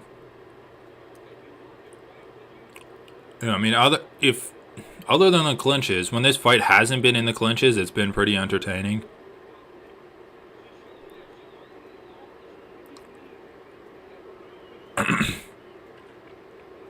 All right, come on, Pennington, just leave. She doesn't even have a hold on you. She's got a forearm in your throat. Can't you leave? She leaves the clinch and then allows herself to get backed back up. Like, look at this. She's cleaning up in the striking. What is she doing? Yeah, she's like over. She's actually wrecking Buenos Silva in the striking. That's why I'm like, why the fuck is she clinching with her? Like, I was pretty confident in Pennington, but I don't know. She's kind of making some questionable choices here. But, like, this is why I thought it would be fun, because Pennington's a scrappy striker. But she's, like, engaging in this weird clinch battle. Like, I guess it's working out for her, because it looks like Silva's getting tired. I would not be surprised if she was having an adrenaline dump, considering how hyped she looked when Bruce was announcing her. That's a fair point. But still, like, come on, Pennington, what the fuck are you doing? Why are you letting her get these positions on you?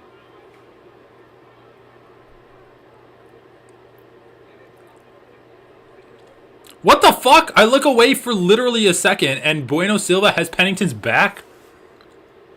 What the hell? Yeah, same. Actually, same thing. I was just looking at something else. Fucking hell, what the hell? I was looking at my lifting records, and then here we are. Okay. Honest to God, you have no one to blame but yourself. Like, same exact thing with Mike Malott. Fighters need to smarten the hell up. This is really bad. Dude, is this some sort of interim title or something? Why are they fighting for the title? Because Amanda Nunes left the division. Oh, fuck, really? Okay, that's good to know. She retired. Did she retire or just... Yeah, she beat the fuck out of Alexa Grasso and then retired. Dude, like Pennington did some good work in that fight, in that round, but she still like could have lost the round on the judges' scorecards because of her own hubris. It's just really bad.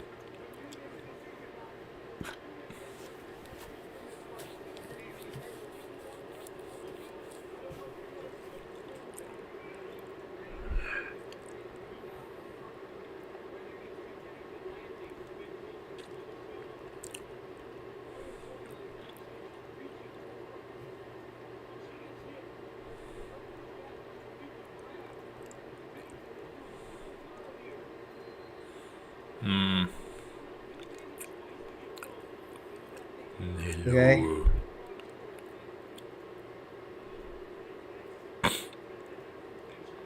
I'm trying to learn a bit of Ewe, which is this African language in West Africa, because that's what my girlfriend speaks, and it's kind of funny. Like, they don't have a direct translation for hello. And so Oh, really? all of the verbal greetings are like super long winded stuff. And I saw this one document which is like an A-way, like basically learning A-way course. It's like photocopied from printer paper. And it's like, say, how did you wake up? It's like, I woke up. And that, like, these are the literal translations, right? And then it's like, how did your kids wake up? Yes, my kids woke up. And it's just like stuff like that. And then they're like, those are greetings in the city where people don't have a lot of time. In the country, the greetings are much longer and more like talking more about the family. So, like, instead of saying hello, you're like, did your kids wake up? Did you wake up?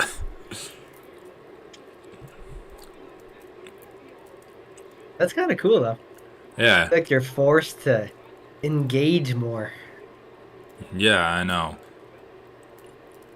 I mean, I'm sure that it's still like, how are you? I'm doing good. Like, shit like that where Yeah. no one really means it. But, did you wake up? Yeah, I fucking woke up. But what? Okay, dude. Like, Is your girlfriend fluent? yeah, I mean, she lived there for like 6 years and her family all speaks it away. That's cool. Dude, Myra Buena Silva looks exhausted. Raquel Pennington looks like she could just finish her. But she's doing this stupid shit. What the fuck is she doing? Plus, I'm just kind of pissed off because this is making it a more boring fight. Dude, if Bueno Silva gets this submission, I'm gonna be so fucking pissed. She actually got a nice elbow for Just it as finish, well. like, dude, just punch her in the face. Why are you hugging her? I know. And she's like so much better in the striking too. I don't know why she doesn't just fucking strike. I mean, honestly, Pennington's probably also tired. That's why. But still, like, I feel like when people are tired, they. I guess it's just what your first instinct is, but a lot of times when someone's tired, they'll be fine striking too. They're not gonna want to grapple. This is like more restful. I feel like lean against Maybe she just the feels move. safer there.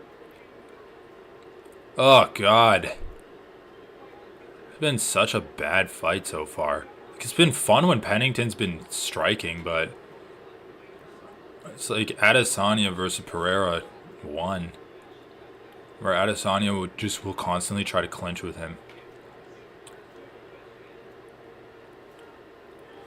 All right, here we go. Finally, some movement. Pennington's on top now. Ugh. Is she gonna go for Oh a my God, this is a guillotine? 5 round fight, dude. Why are you torturing me? I 5 round told you to fight, leave. dude. You What the you fuck is, kind of dude? This is pissing me discouraged off. me in the beginning. Pennington, do some shit. I'm rooting for you because you're scrappy. Kick her in the legs at Yeah. least. Kick her in the legs. Throw one kick in the legs. Okay, there's one. Readjust her bra. Wow, they're really trying to make this as shitty as possible. Pennington throws a single kick in her Why legs. are you hugging again, dude? She get up and she immediately clenches again. What the fuck? Honest to God though, why? Like that's like, dude, no matter how tired you are, Bueno Silva's more tired, and like Bueno Silva's one hope is that she can take you down and lay on top of you. Dude, this is a crazy game plan.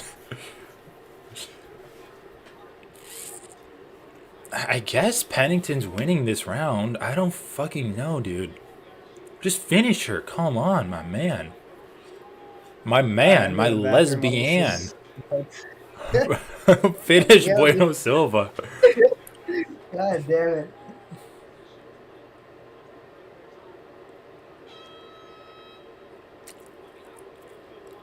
Horrible. Let's hear what the crowd's doing.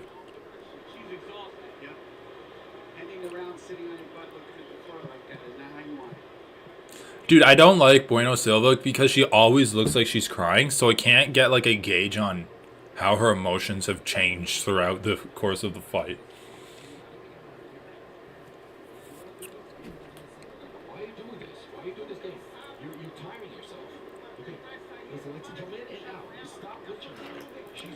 They're telling Myra Bueno Silva to stop clinching. Wait, dude, maybe this was Raquel Pennington's master plan. She initiates the clinch so much that her opponent thinks, oh, she's clinching with me. She must have an advantage in the clinch. Or at least a perceived advantage. Maybe I should strike with her. And then once Raquel Pennington causes that mind shift to change in her opponent, she has her right where she wants her. In the striking range. Willingly in the striking range.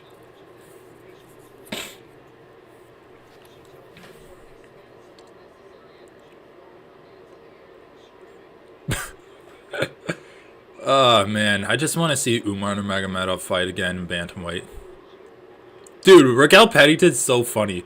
She, like, jumps in with an overhand right. Dude, she's such a better striker than Silva. Oh, my God. Strike with her, girl.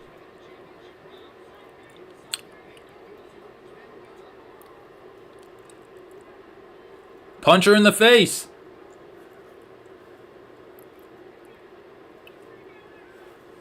Raquel Pennington's so much fresher than the Sylvanator.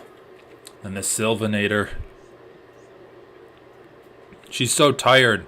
Keep kneeing her in the body. Just keep doing it, man. Uppercut.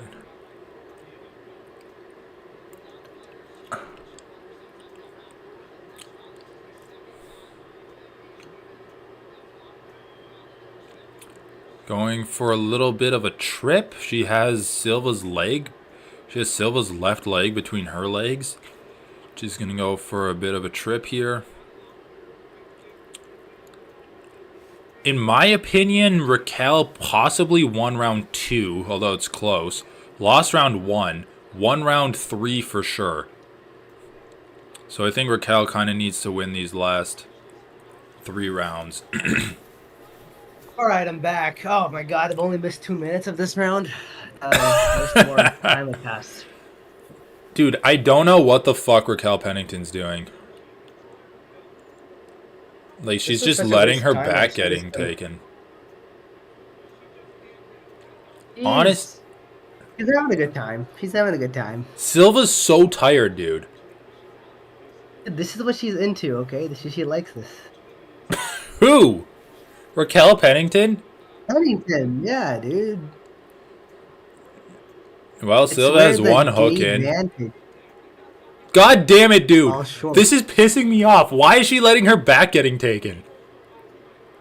Just get choked out. She's freaking idiot. She's squeezing like a boa constrictor. She's squeezing like she's trying to get the last juice out of the ketchup bottle. She let it go, and now she's on bottom, and her arms are tired. Just punch her in the face! Dude, sometimes MMA fighters need to just hear a few words of advice. And those words are, just punch them in the fucking face. It's not that hard.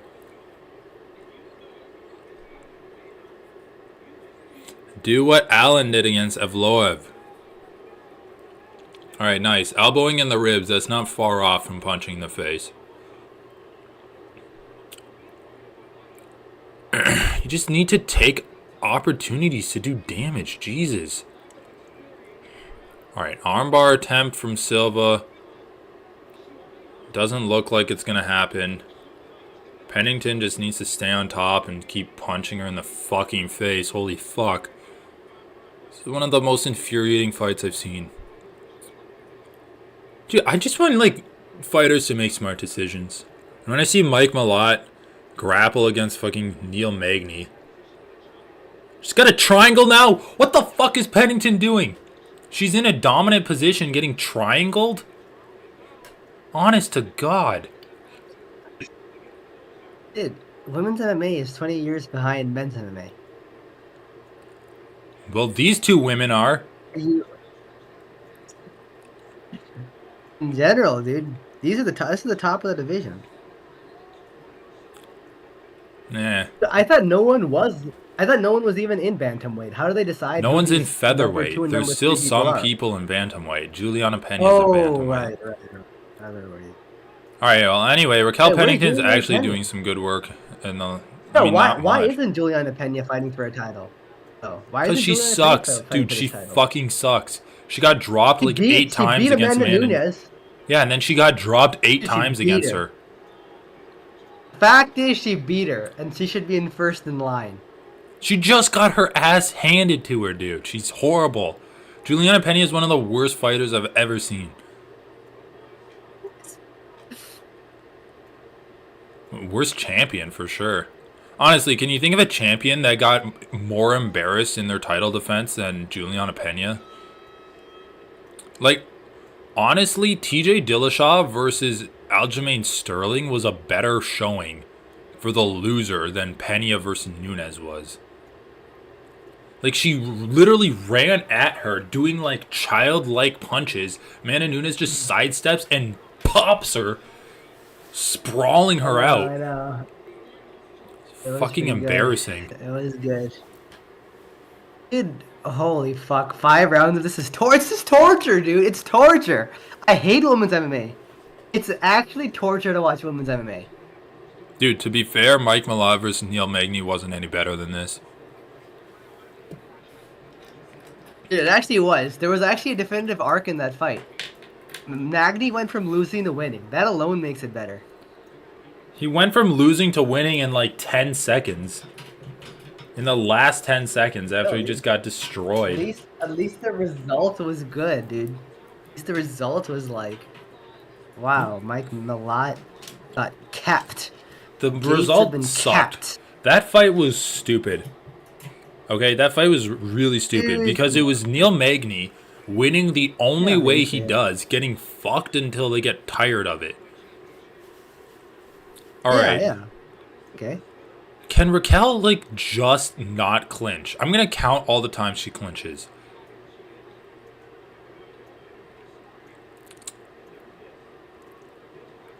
Alright, well, she's accepted a clinch, so I'll say that's a half. Okay, she breaks out of it. That's good. That was a clinch from Raquel. So that's 1.5 times. She has an opportunity to break out of this. Is she going to do it, or is she going to be a fool? Just leave. Leave the clinch, you fool. Your hand speed is so much faster than... Fuel. Honestly, like, dude, she's having so... What the fuck? That's 2 times. She's having so much success just, like, pushing Mayra Bueno Silva up against the cage.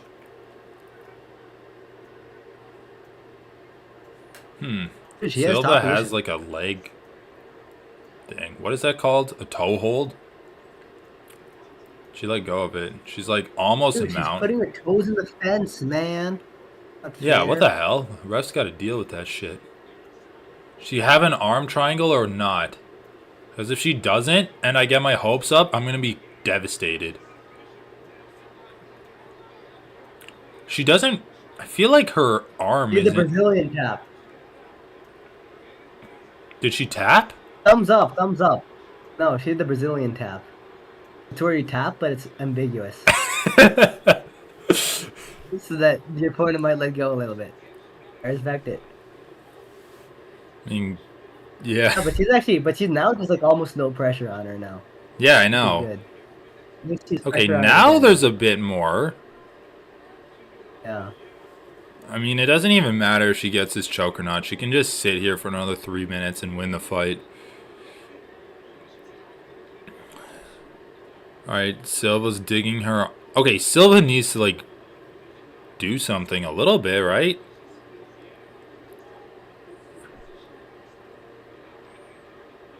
You know, you can submit someone from mount, and she is doing the thing they say to do in jiu-jitsu. Don't like crank it 100% for 10 seconds. Crank it at like 70% for like a minute.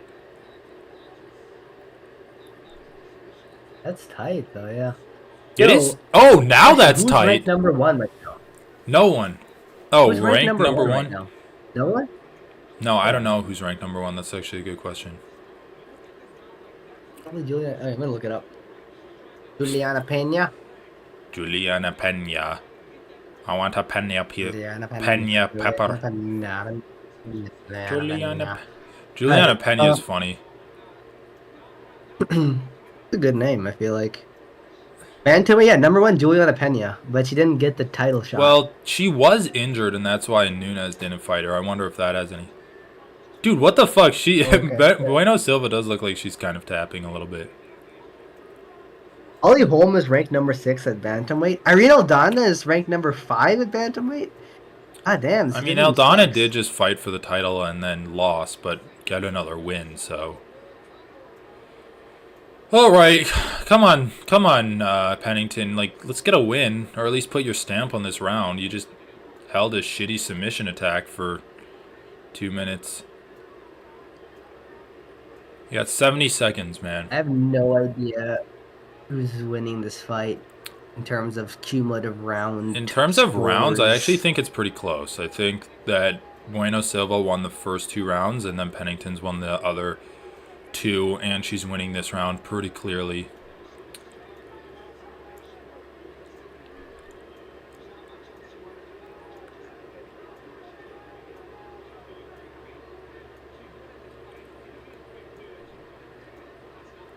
Just kick her in the legs. Holy fuck. Yeah, she's going for that. Strat. You might as Alright, well just good. ride out the last 30 seconds, kicking her in the legs. Honestly, if your opponent's just going to sit there. But she should be trying for a finish. Like, this bullshit. Just axe kick her in the uterus. She's not gonna get a finish with 10 seconds left. Just fucking man, At least finish her go for your reproductive prospects. shitty leg kicks. Dude. Yeah, that's fair. I wonder how you would even do that. That fight sucked. Sorry, I thought it was going to be good. That was horrible. I was... Like, dude, Pennington Dude, has you told me actually it was had gonna some be good good. fights. Well, Pennington's had some good fights. I'm holding this against you. All right, Okay, I'm holding it I'll against honestly carry that. Like, I would hold it against me too. Oh, Tisha Torres is hugging Amanda Nunes? That's interesting. I wouldn't let you. You'll Amanda be doing Nunes more than hugging later. anywhere near my girl if she was like, dude, Amanda Nunes seems like a player. But I guess she is married and her wife is right there with her, their kids. Yeah. Oh. Okay, I'm wrong. I don't know, man. She seems like the type to have an arrangement. What are you talking about? Huh. Like, you stay home with the kids, let me go, like, out to the club. Yeah. Well, she does seem like a player. I'll say that. Dude, Raquel Pennington's strikes were 100%. so much better than Bueno Silva's. It's infuriating to me that she insisted on clinching with her for like 75% of that fight. Honestly, more. Probably like 90% of the fight was Yeah, yeah. clinching. It is crazy though, yeah. I don't know why she chose to do that.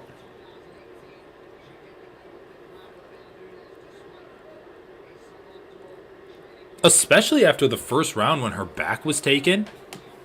She sticks with it. That's nuts.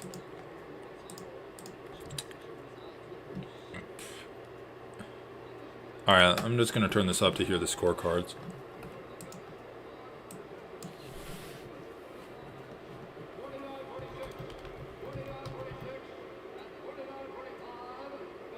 $49-45. Oh, so I guess that's just a 10A round.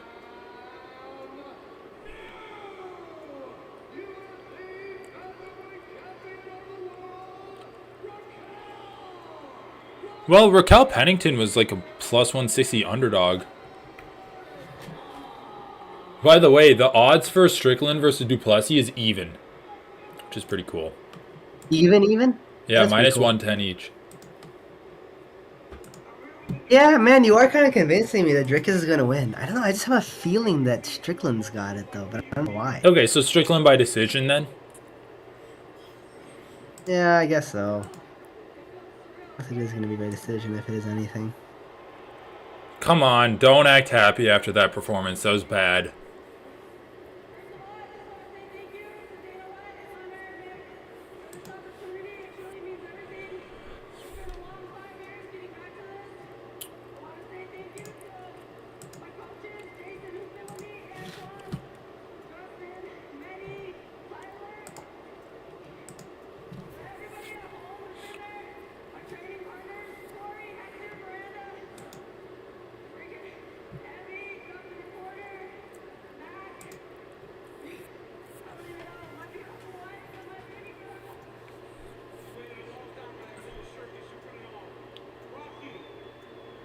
All right.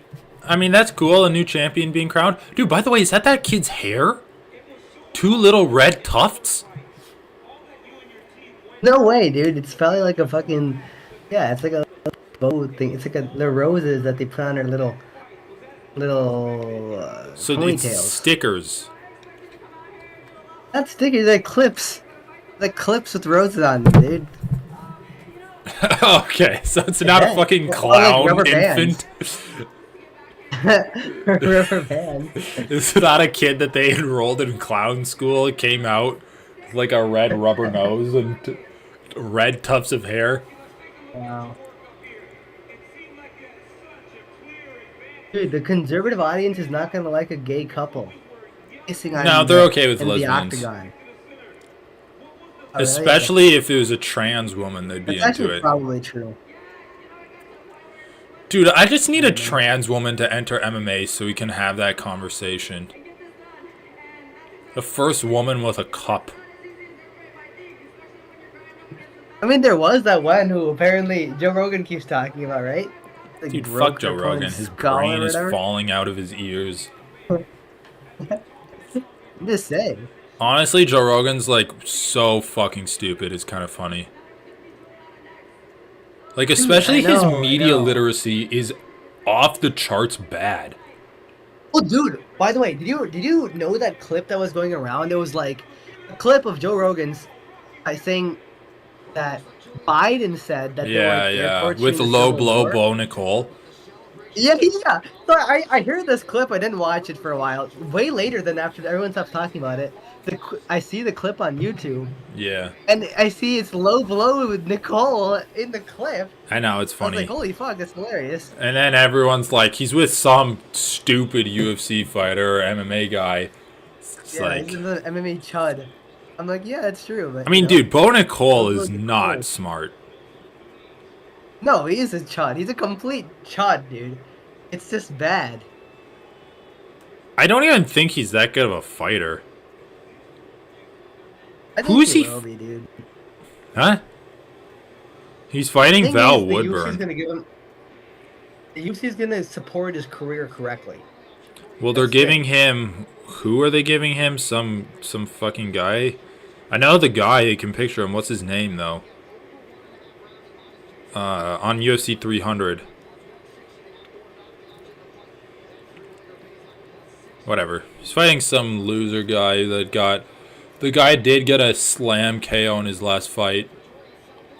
I mean, he's like decent. He just has a kind of a sketchy chin and shit like that, but.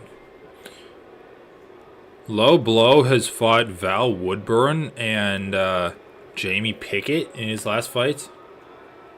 Alright, dude. South Africa? Sure. Alright, that's kind of cool. By the way, Still Knox is Dricus' nickname. I saw an interview where he was talking about it. Apparently, it's actually a sleeping medication in South Africa. What is? Still Knox. What still knocks? What are you talking about right now? Still Knox is Dricus' nickname. Oh, and it's a sleeping medication, oh, which is actually okay, that's pretty cool. cool. That's cool, right? It's better than I was Tarzan. thinking like that's funny because I was thinking someone should name themselves Nyquil, but Yeah, yeah, someone with an N for their name, Nikolai yeah, Nyquil Negamorianu. Nyquil. What the hell? That's a good name. God damn it! What a missed opportunity. This one, dude, I have been loving Sean Strickland's digs at Adesanya, and also Colby Covington because that's been Why? funny. Yeah, Coco Covington is good though. But The Sean thing is, Strickland, Adesanya's like semi-retired, dude. Why are you even talking about it? huh? Oh, he's semi-retired. I mean, No, dude, he's like indefinitely gone. yeah, no, but like, it's just funny because, like, first of all, the dog thing, the China thing, he's kind of hammered home. But then he just like Yeah, subtly drops, like, I'm not gonna be in my bathtub filled with flowers. And you're like, okay, that's like, I'm not gonna sleep with in silk sheets, right? Like, I'm not gonna enjoy the yeah, yeah. easy lifestyle. But that was actually something that Adesanya did because he released a documentary about his life, and in the trailer of the documentary, there's a scene of him lying in a bathtub filled with flowers, and it's like an artistic shot, right? He's lying on his back, and there's like flowers surrounding him. Yeah, yeah. But it was actually, I just thought it was hilarious that like Strickland brings that up, kind of out of the Um, blue. dude, but it does. The thing with Strickland is everyone says he's super authentic. You know, it's like he's a people's man, he's a common man, he says whatever. But he doesn't actually strike me as that authentic. He's not Like, authentic, first of all, he's always kissing Dana's ass. Like you can tell he's always playing up the whole like redneck act of course. and freedom How he shit. always says like, "Oh, I'm Third gonna of do all, all of this for you guys. it's We're gonna go to war." He always says we're gonna go to war, I and then he know. produces some of those boring fights at middleweight. Like it just does not come across as authentic at all. And also, he's actually super online. That's the thing. Like, I would He like is. Strickland if he was just some crazy dude who only trained and then did fights. Like, I would Well, love that he's actually. the But he's classic always online, and it's conservative, proven right? by the fact that he's like knows all the things. He's the Yeah, he classic is. conservative guy where he's like, "Oh, we need to return to tradition, but I'm gonna have a podcast where I complain about women posting on Instagram." It's like, okay, well, if we're returning to tradition, why the fuck do you have a podcast? Just like, shut up and Yeah, do yeah. work. This Shut up isn't and do work. your This is you venting about be your feelings. like to me, a manly dude just like does his own thing. Yeah, Like he just like, exactly. okay, I'm just gonna train and Well, fight and win and then train some have you more, or seen The lose and train some more. Sopranos? I've seen like the first season, Okay, first two, you should one and a watch half it. seasons. But basically, the protagonist Tony I know, Soprano but it always. requires. Yeah, Yeah, I watched it in college. yeah, go ahead. But anyway, the protagonist always talks about John Cooper, this, and he's like, "Whatever happened to the strong, silent type?" And he like fashions himself that kind of, like, "Oh, I want to be the strong, Yeah, silent leader," because he's like the leader of the mob yeah, or his mob. But yet, I just think that his character was well done because he wants to be the strong, silent leader, but yet he's always complaining. He's always being emotional, getting into like drugs and sex and yeah. women True. and like violence. And then he has a therapist that he always vents his feelings to, and he's like blaming his mother for all of his problems and stuff like that. So it's the same with Sean Strickland. Dricus Du Plessis did an interview. Because do you remember the press conference where he's like, "Oh, you think your dad abused you? Wait until I'm done with you. You're not going to have been abused by, like, how I abuse you. Like, that's going to be nothing you've ever seen before." Like, you remember that press conference? Uh, yeah. Yeah, yeah. Well, anyway, they interviewed him after the fact. And actually, Dricus's interview with Ariel Helwani was pretty good. It's actually one of the better Oh, interviews with Ariel that I've heard recently. And basically, he's just like, Sean talks so much shit, but then as soon as I say something that he feels like is crossing the line personally with him, he gets all emotional about it, and I don't care. He's being hypocritical because he's talking about people's wives, like Ian Gary's wife and stuff like that, and calling Colby a bitch. But then he gets up there on stage and says, "Oh, if you talk about someone's wife, you should be able to like kick his ass." And then when I talked about his childhood, that was off limits for him. But he talks about my coach like molesting me and stuff like I mean, that. that's true though. I agree with him No, about yeah, that. it's true. So basically, I kind of wanted to link it to you and just be like, this is 100% true. Like do like a hot or not segment. Like, hot, is this a hot take or is it just a true take? Hot or not? It's like, Dricus Du Plessis is 100% correct here. And yeah, Sean's being a fucking hypocrite. He's crying about some guy saying that, like, making fun of his abuse as a kid. Meanwhile, he's talking about other people's wives, saying that women women shouldn't be able to vote.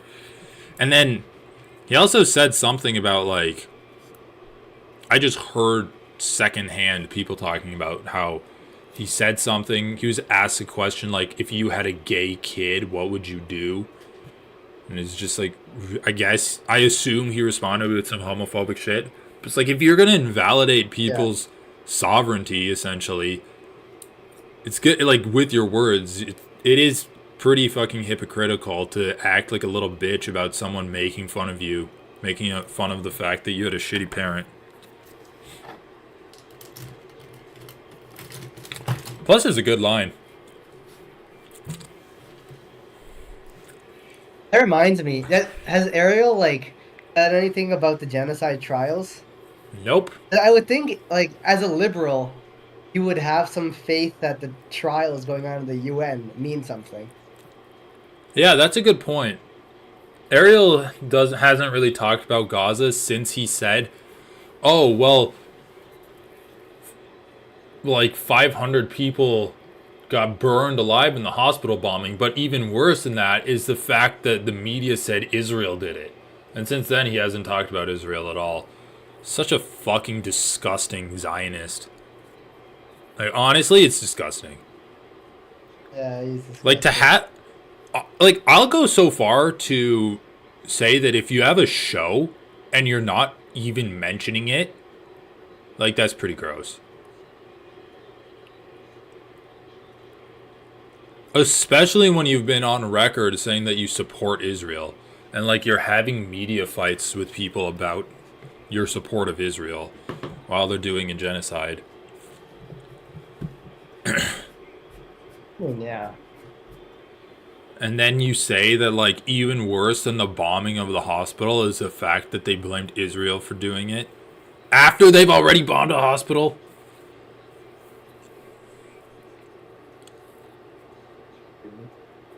Pilnox is a good nickname because even if you don't know that it's a sleeping medication, it just sounds good I know, and exactly. sounds like you're on But the Dricus did say that they changed the spelling, so maybe it was like Knox.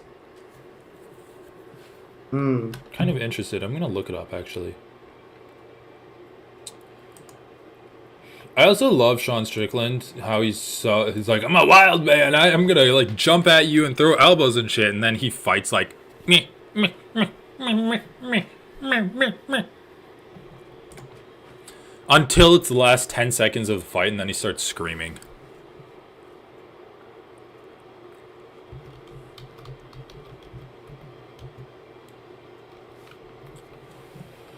Okay, so Stilnox is spelled Stilnox.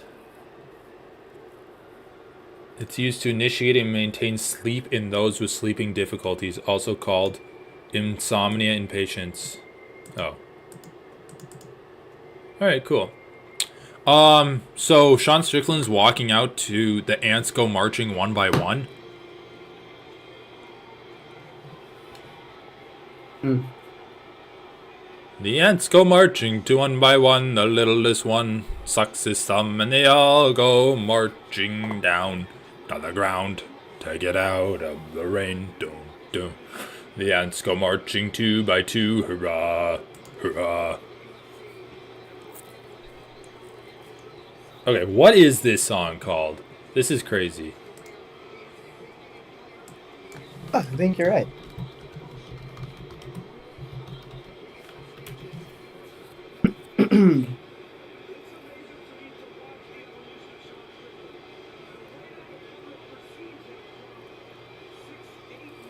When Johnny Comes Marching Home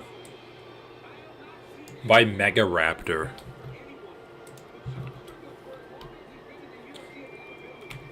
So wait, did someone just like co-opt this song to be a nursery rhyme? When Johnny comes marching home again, oh yeah, they'll give him a swinging I heard welcome the then. nursery rhyme. Oh yeah, the girls will scream and the boys will shout, the old folks too will all turn out and they'll all go mad. When Johnny comes marching home, will a ball be had? Johnny comes marching home, the steeple bells will ring with joy, oh yeah. So wait, song by Adam Faith?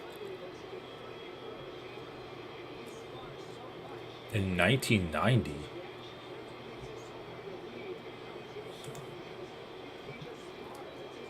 So this is just like an Americana song?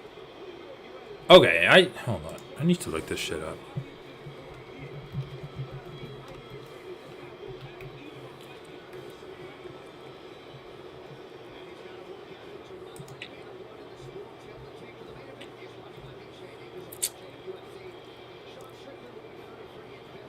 What the fuck?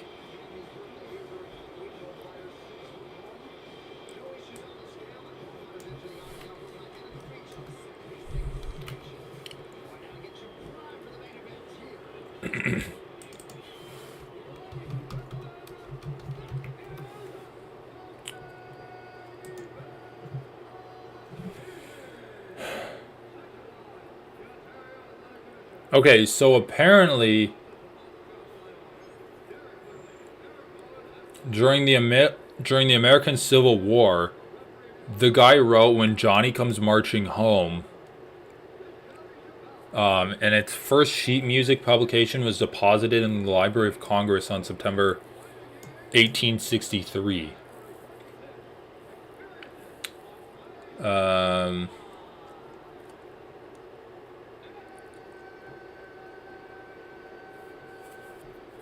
Interesting.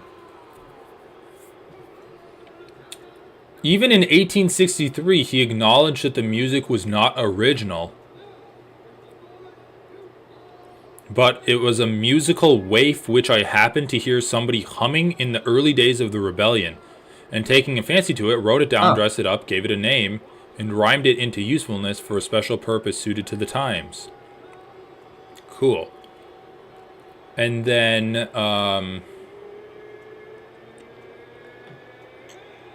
the children's song "Ants Go Marching" reused the tune and the refrain. So that's interesting. So I guess it's just like a little musical waif that's been around for literal centuries. cool. So it's not the Ants Go Marching, it's like an Americana song about a returning soldier. A rare piece of American culture that was also probably imported from the British or the Irish or whatever. Alright, man, give me your prediction for this fight. I really want to say Strickland by decision, but I just. The All thing right, is, fine. I I'll feel like go. Drick Yeah, is you know what? just. I'm gonna stick with it. Okay, Stick with it. here's the thing.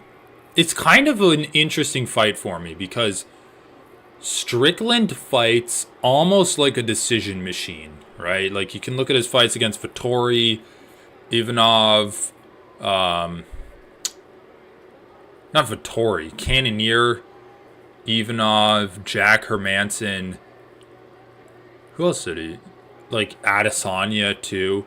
Like even when he's winning, he rarely finishes opponents. Like even think about Uriah Hall. He didn't really finish him unless he catches them with a good punch. Like okay, Abus Magomedov, he just gassed out, so anyone could have finished him. But it's like Dricus Du Plessis fights the opposite. He's either kill or be killed.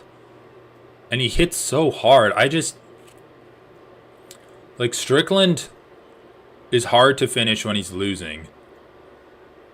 But it's also hard for him to finish people when he's winning. And it's like the opposite for Dricus Du Plessis. So I'm just curious to see whose style is going to win out over the others. Which, like, I guess makes it a good fight. Some pretty... yeah, I really don't... I just feel like... Hey, Griffith Construction, what's up? Yeah, I just feel like Dricus hits hard enough to cause problems for Strickland. Yeah, that's fair. Strickland's kind of tricky. It's definitely tricky. Jab. 2 jabs from Stricky. Leg kick from Du Plessis, and Tricky Stricky pulled his leg out of the way pretty nicely. Ooh, head kick from Du Plessis. Dang, we're so far behind. I'm behind, or you are? You're behind. That's okay. I'll stay relatively silent. God damn it, dude. Oh yeah, but you don't have to narrate every little strike, dude. It's fine. It's like, I'm just commenting on, because like a big thing is leg kicks against Strickland and Strickland's jab. So I'm just curious to see how like both guys react to attacks from each other. Du Plessis predicted he was gonna finish Sean in like the end of round 2. That was his prediction. Good pull away from Strickland against like Du Plessis' long punches. He just leaned away from it.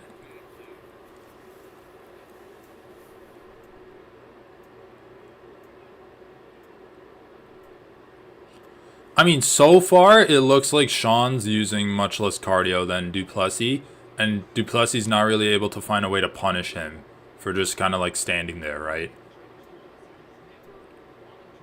Yeah, yeah.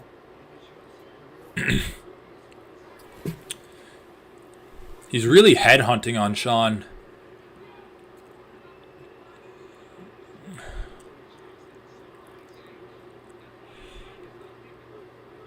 I mean, this has been an active fight already.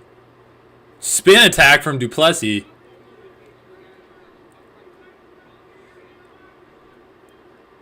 To be fair to Du Plessis, his defenses look pretty good.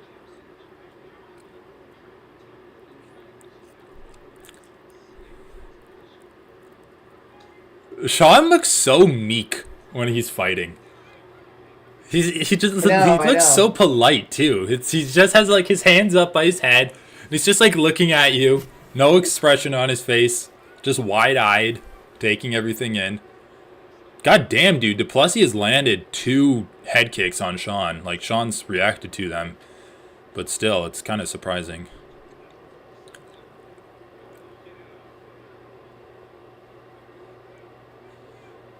Yeah, I think Strickland's doing well too. Over under 1 takedown in the first round.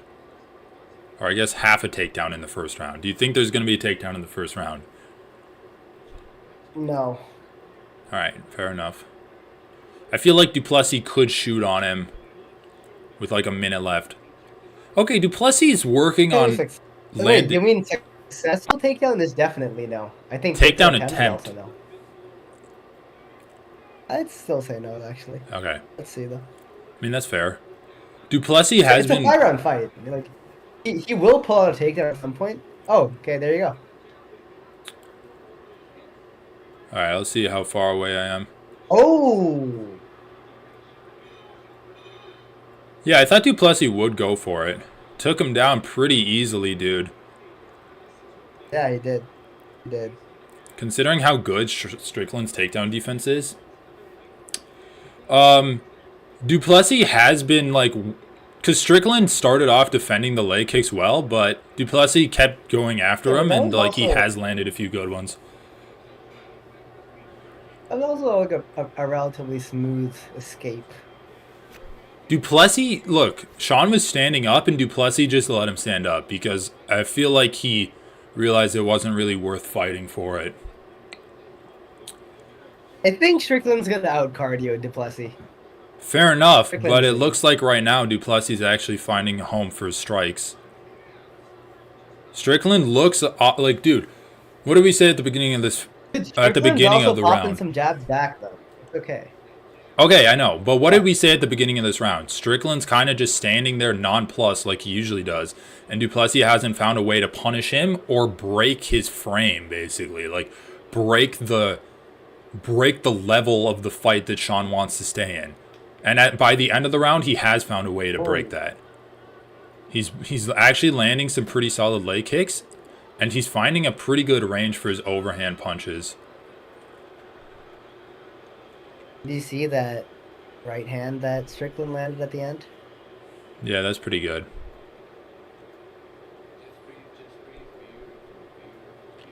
Okay, the coach is saying Dricus is really Sean is really tired. That's not true. That's bullshit. You can't lie to your fighter. The fighter's gonna know. That's my perspective. Dricus' coach is saying Sean is really tired. Yes, yes. He's really tired. He's really tired. And you know why they're saying that? Because they see that Dricus is getting tired. That's fair. I don't think Dricus is getting tired, though.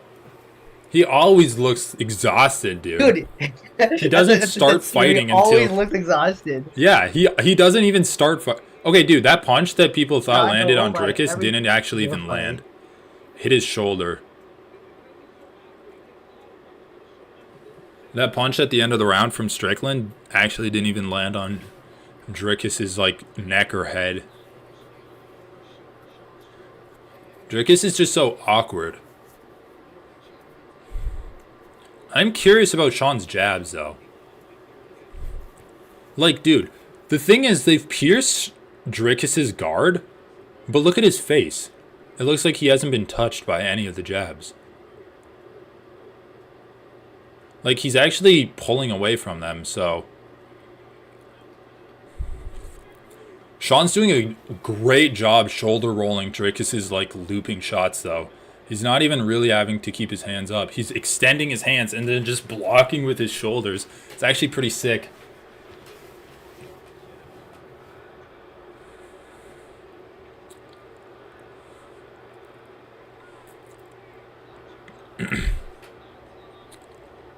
Why is Dricus trying spinning attacks? He's like, looping shots don't work. Let me try spinny shots.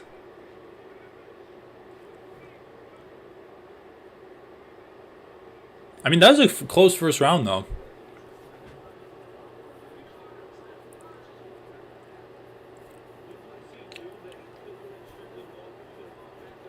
Whoa! The fuck was that? What do you think happened there? Just hit his eye?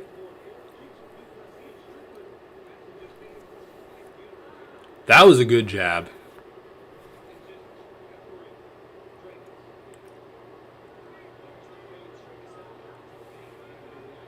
Dude, Dricus is going for way too many spinning attacks.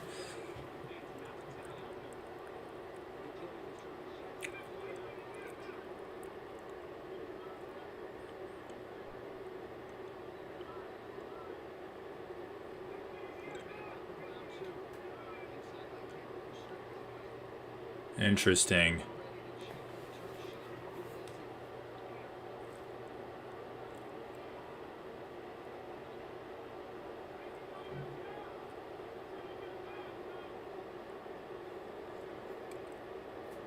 I mean, at this pace, it just looks like Sean can pull ahead just off of the numbers. But again, I think it just comes down to what the judges are going to be valuing, because Sean did technically outstrike Cannonier and he still lost that fight, so...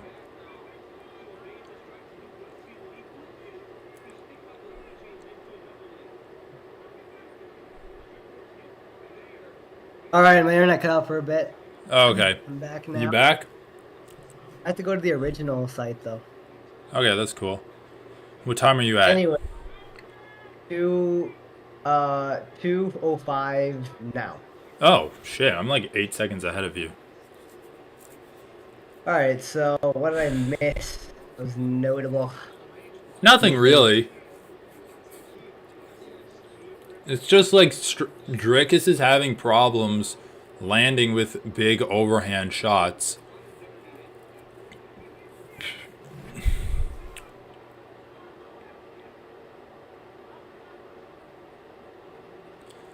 I feel like Dricus's kicks have been good. I'm kind of surprised he doesn't keep going for those. I don't know, dude. Dricus might actually get tired out here. He's doing a lot more than Strickland. Like, a lot more. Yeah, I know. Strickland is blunting a lot of Dricus's damage. But again, it just comes down to what the judges value, right? Because you can easily compare this to the Cannonier fight. And even though Strickland outstruck Cannonier, he still lost that fight. Shit. Plus, it looks like Dricus actually landed a good punch that opened a cut on Stricky. Yeah, Wait, 3 of 4 takedowns. Did he get 3 takedowns already? Or are they talking about the UFC? That's the second I'm seeing. Are they talking about 3 of 4 in the UFC? Oh, I don't know, actually. It looks like 3 or 4 in general, right? How? Okay, that's a good get up by Sean. Actually, Sean's get ups have been very good. Yeah.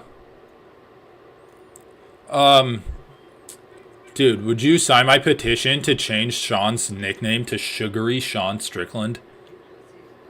Because you have Sugar Sean O'Malley, but I feel like Sugary for Sean Strickland would be so good. Sugary Sean Strickland. Sugary Sean Strickland.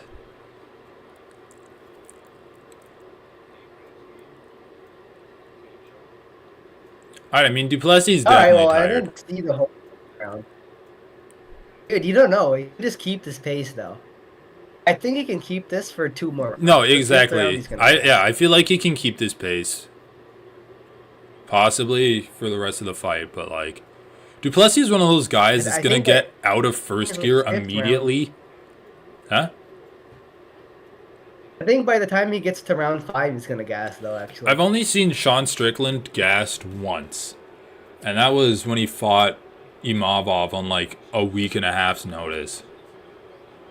Yeah. And he gassed in the 5th round. Holy shit! Even fought a 5-round fight?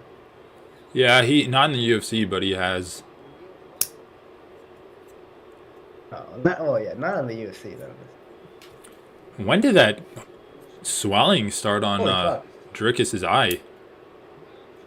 I don't know, I mean, could have been any of those jabs Strickland popped through. All right, let's see.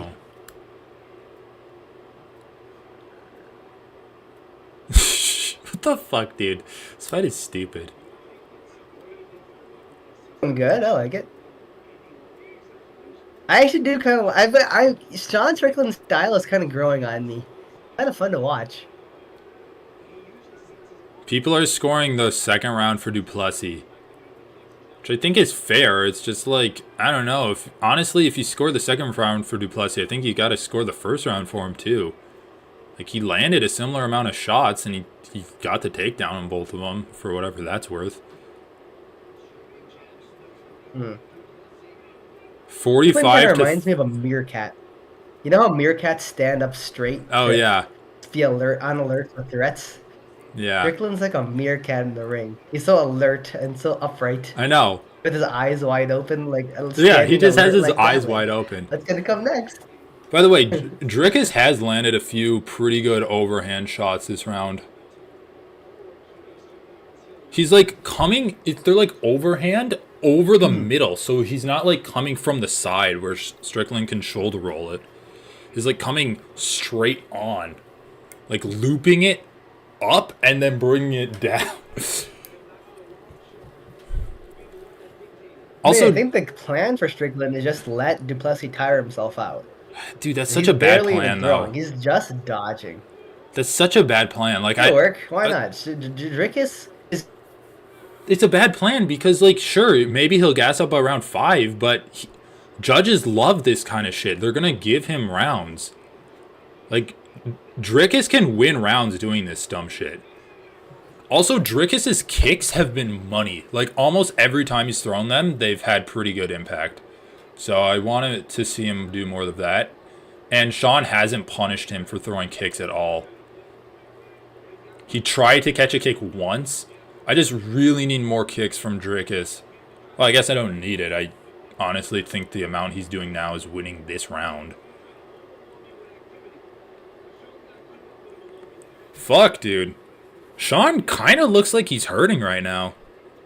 You'll see a leg kick that Dricus lands, like, in a few seconds. What do you think?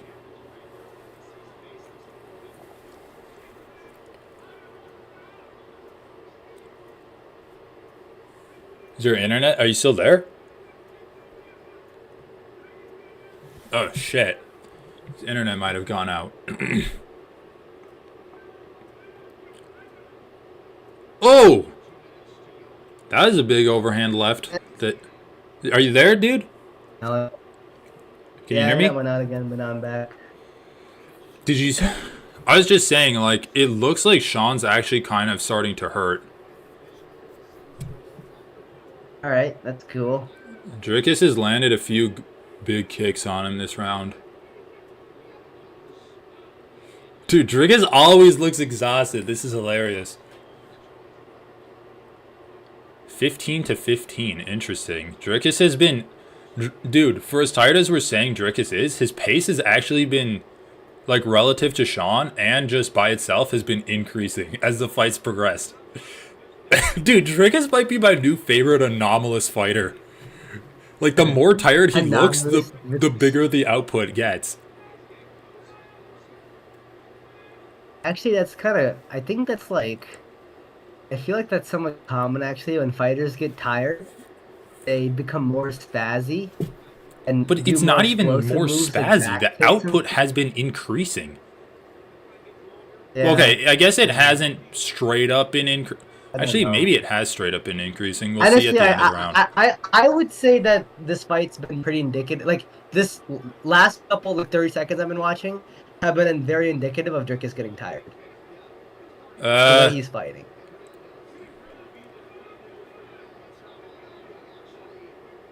I would agree with that if he wasn't doing stupid shit like that from the beginning of the fight, and if the numbers didn't say the opposite.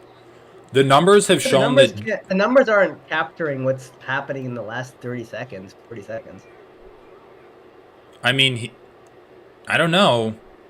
He's been doing spinny shit since the beginning of the fight. Dude, what are you talking about? Actually, he threw head kicks, but he wasn't spinning around like that.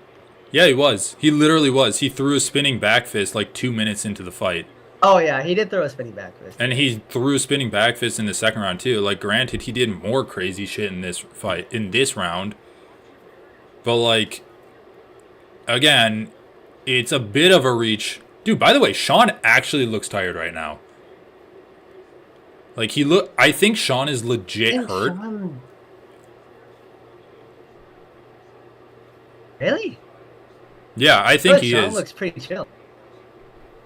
I don't know. I feel like Dricus is usually like getting wrecked right now. Just Sean's chill.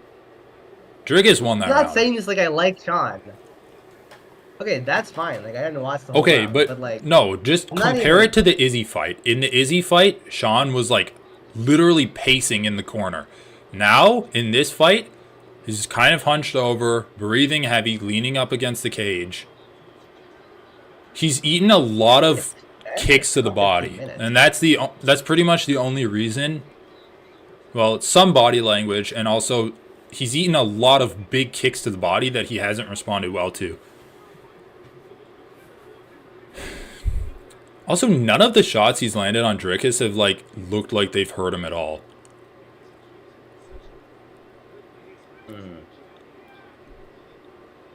Scorecards are all over the place. They're saying Du Plessis up 2 rounds, Sean's up 2 rounds. One shot at the end of round 1 actually did hurt Du Plessis. It looks like everyone gave round 3 to Du Plessis. Takedown attempt from the dupe. The dupe? Ooh, that busted up Dricus's right or left eye. Looks like his left eye's bleeding. Or not Dricus's left eye, it's Strickland's left eye. Yeah, wipe some blood out of it. Right, I was confused. Ooh, what even was that? I want to go back and rewatch the shot that... Oh, looks like it was just a big right straight landed right on Strickland's eye. Yeah, that right hand looked good. It's just like Strickland's best punches are going to be his straight punches. Because he, like, lands his looping shots. Oh, fuck, dude. Strickland's face is busted up right now. Strickland's really leaking bad. He's leaking. And this is what I'm saying. Like, we might watch this fight and be like, Strickland should win. But I don't think the judges are going to give a lot of these rounds to him. Definitely not this round. Strickland's been cut in 3 different places, it looks like. And you know how the judges... There's 3 minutes left. But yeah, I agree. This round's going well for Dricus. Oh, Strickland for the TD. Oh, Strickland is initiating the wrestling, and it fuck, and he gets completely badly wrecked by Dricus there. Actually, though, Dricus looks super strong. I will say that. Like, dude, this is what I'm telling you. Literally, his output has increased the more tired he's looked. Anomalous like, it's not even disputed. It's the anomalous fighter. He's the king of the meatheads. He's actually the king of the meatheads. It's like he's fueled by the tiredness. Yeah, it's like the more meatheaded the fight becomes, the more he's fueled by. I like it. Fuck, dude. Oh, that was a big right hand. Oh, nice. Dricus. By the way, oh, fuck, dude. His right hand is starting to really land now. His right straight. Hand's like landing. Landed like twice. Another head kick. Dude, I don't know. I feel like Strickland's kind of done. Like, I don't see how he can win, honestly, from here. I mean, the thing is, he can't really finish Dricus. Yeah, he can't finish him. He can't finish him. He doesn't have knockout power. He doesn't have, like, offensive wrestling. Okay, I'll take your word for it for round 3. This round's been pretty bad as well. Round 3 was close, but I feel like if you're going to judge the most, like, Strickland had the numbers, but if you're going to judge the most impactful shit, dude, look at this. It's crazy. 11, 17, 26, and there's still a minute left in round 4. Yeah, there's still a minute left. It's like, actually nutty. Strikes are increasing every round, pretty much. They're not even just increasing relative to his opponent. They're increasing by themselves. Oh, man, the right hand is just money now. Oh, dude, he's got him biting bad on his kicks, too. He just feinted a kick, and Strickland reacted horribly. Oh, uppercut. Dude, he could knock Strickland out just through attrition here. Alright, that was a good check. Let's see. I think maybe it's because Strickland's right eye is busted up. He can't, like, see the right hand coming. Oh, I'm sure, but, I mean, it was that exact right hand that busted his eye up, so... It's just... like, the commentary was talking about Dricus getting, like, Strickland overloading Dricus, but honestly, it's kind of the opposite since the beginning of this fight. Right? Yeah. Yeah, like, Strickland came out with the one that was landing, and it's been Dricus this entire time searching for a way to land his punches.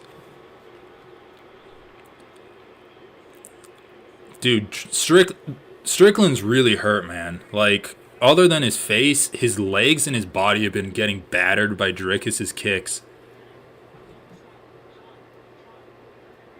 Dricus is a minus 300 favorite after opening as a minus 110.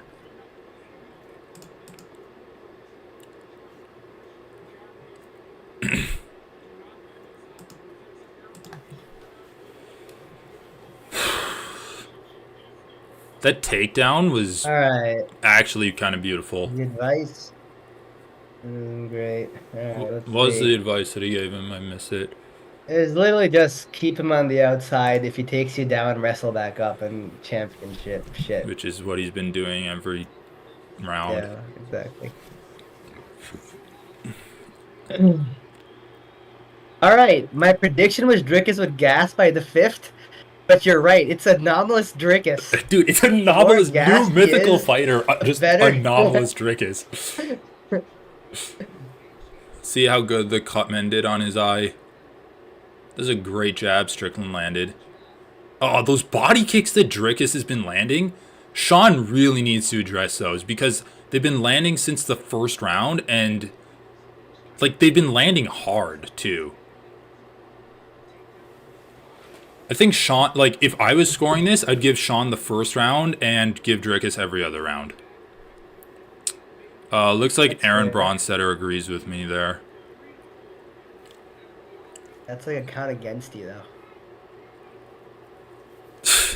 Sean Sheehan says 2-2.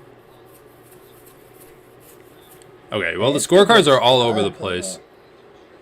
But at the very... yeah, like, the thing is, maybe if he wins round 5, he has a chance of a decision. But, like, he's not going to finish Dricus. Yeah, I don't think so. Nothing he's thrown There's has no real looked way. like it's been close. He's got to land pretty much a Is even, like, perfect... phased Dricus. Yeah. There's, like, one shot that, like, stopped Dricus moving forward. That's it. Right in round 1. At the end of round 1. I mean, dude, this is what Sean Strickland then, is. Adesanya completely overestimated him and overlooked how good of a striker he is. But he's, like, ultimately, this is what he is, right? Like, he goes kind of 50-50 against meatheads in the division.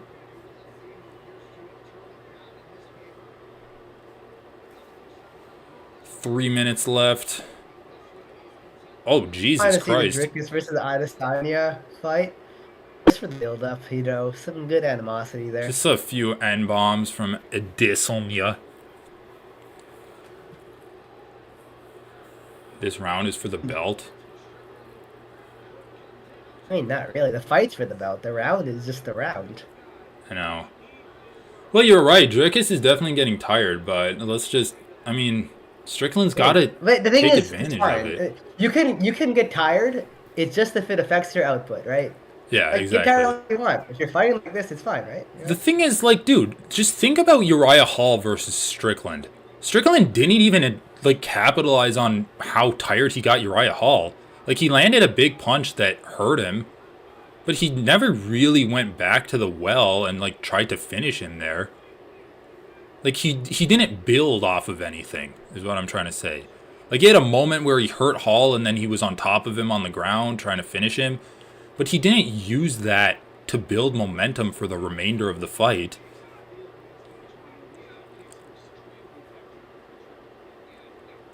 Oh, that is a big right hand. That's Drick.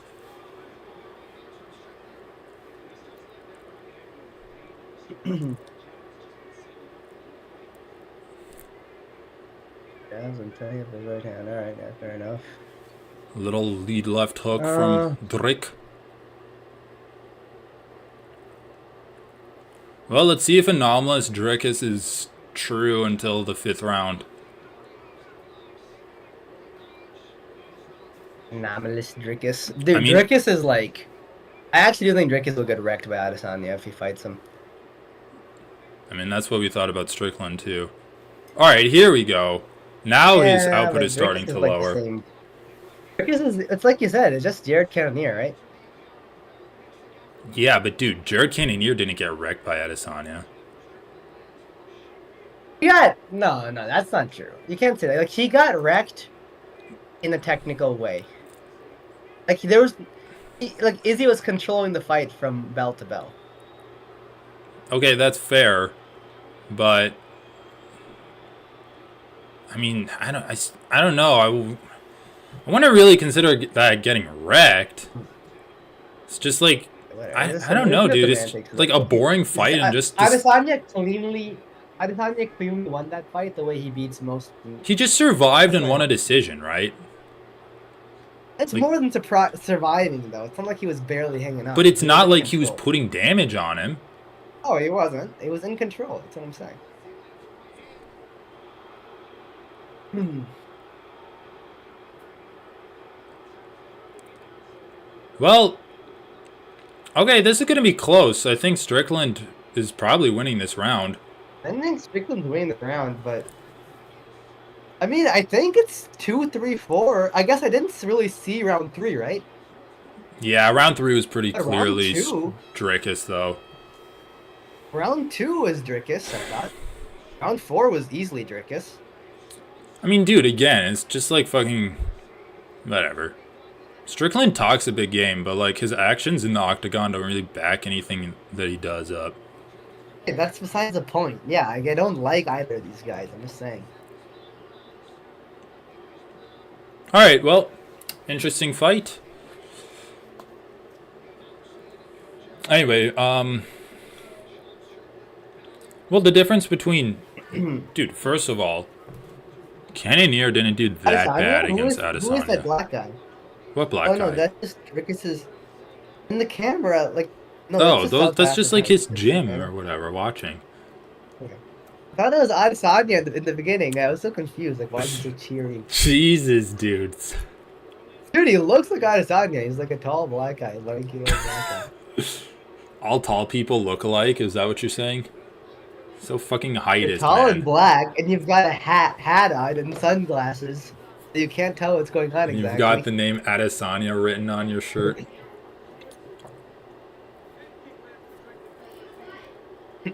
Well, I will say I'm gonna be disappointed if Dricus loses because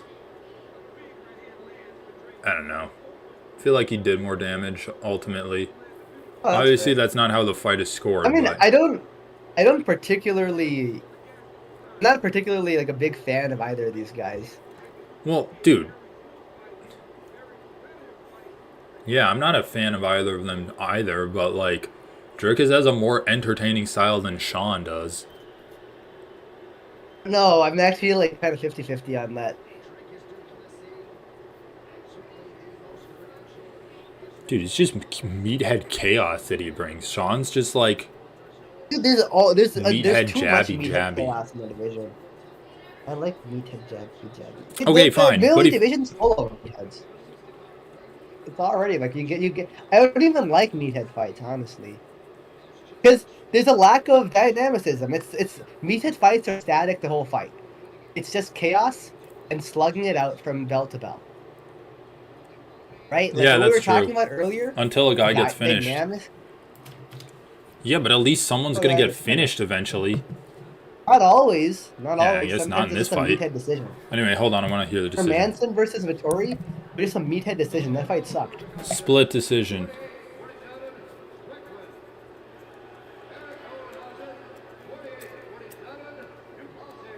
47, 47.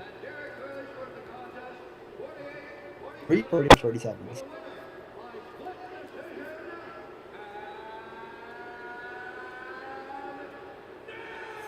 Yeah, no, I think the right guy won there. Yeah.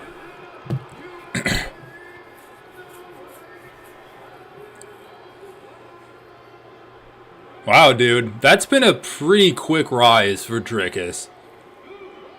It has been, yeah. I mean, I'm he excited for him to capitalized get. on like having a beef with Adesanya at the right time, and then No, but he earned it. He beat Robert Whittaker. Like he actually went up the right way. yeah, he fought Robert Whittaker, and it's like a lot of people were mad Beat at Robert that too. Whittaker, and then you get the title shot. A lot of people Like were that's mad one of at the that harder too ways to get a because they title thought he shot. would lose. And he definitely like I thought he definitely earned the decision in this fight. I think so too. I mean, dude, his rise.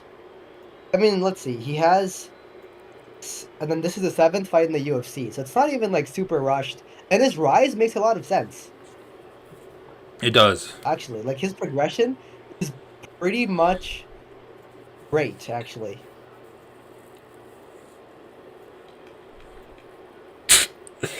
I love how his parents come in and they just like pat him on the back. They're like, "Nicely done, son. That was good. Let's go home." Good job.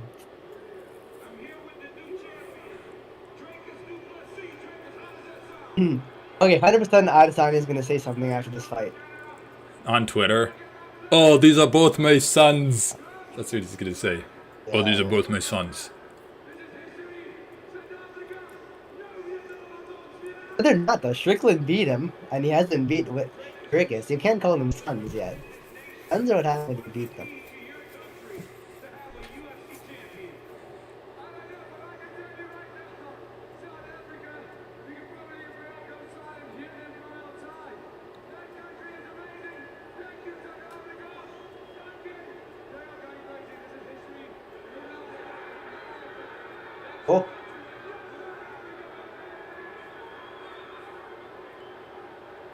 camera back home, everyone's cheering.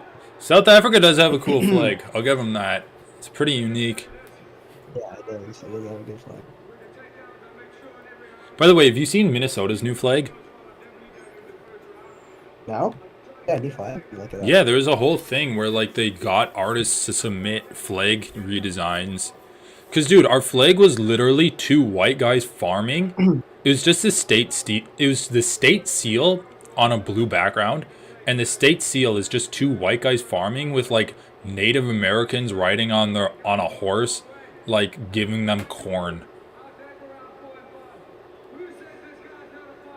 That's kind of shitty, actually. All right. No, but now, yeah, it was really shitty. Yeah, it looks pretty good. It actually does look pretty good. I know, I like like the blue it. on blue. And people say that if you turn it sideways, it looks like a mountain with like a star on top of it. It's kind of cool. Yeah, kind of.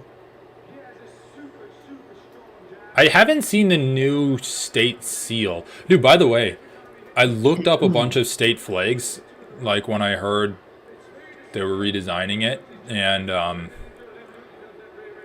there's a ton of Confederate flags on state flags. It's interesting. Some southern, I think Missouri redid their flag because it was basically just the Confederate flag. So they redid it, which is cool.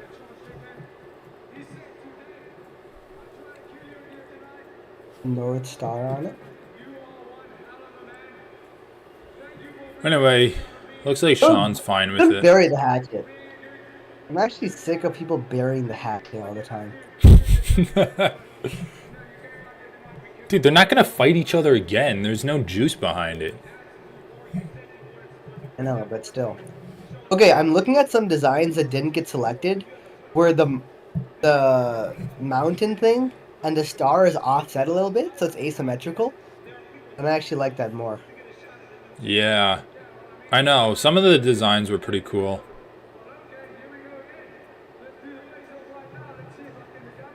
But I do like the colors. Hamza Chimaev tweeted, "See you soon, Biplisi." Biplisi. Biplisi. He says the UFC 300. Would you be down for that? Yeah, of course. He calls out Izzy for UFC 300, I think. Is he retired? Hala Vitni. Vatni Vitni.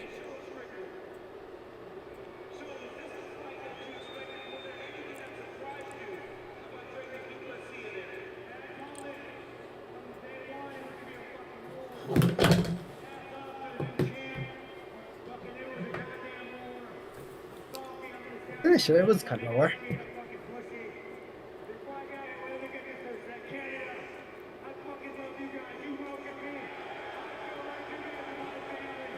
Dude, it's kind of cheap. It's a cheap way of getting support. Just say I like Canada. I know. He should honestly run for politics. He actually would be successful. Yeah. As a conservative. Anyway, it's kind of funny. The only finish on the fucking main card was Neil Magny.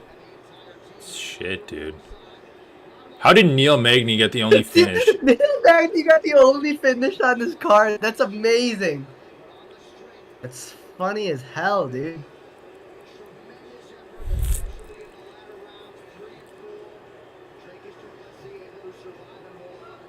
Alright, anomalous Dricus. Anomalous Dricus. I guess not that much of an anomaly. He was like, gassed in round 5 like he predicted. He wasn't gassed. Like, I thought he would be badly gassed by round 5. Okay. I thought I was being generous. Like, I guess I kind of, like, predicted. Like, I guess what I saw wasn't super unexpected, you know? Tired out. Like, that was a crazy pace. The problem with Sean Strickland's fighting style is you can, like, I feel like you could just overpower it, right? Like look at the guys he's lost to, Alex Pereira and Dricus Du Plessis.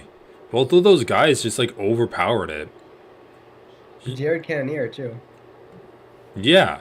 He just doesn't really have a third gear to get to. Good stuff. Honestly, kind of a painful main card, to be honest. Like that women's MMA fight was actually torture to get through. That was really bad. It And was painful. Not being dramatic, right? That was just no, it was hard. bad. Like It was bad. I was uncomfortable sitting here watching this fight.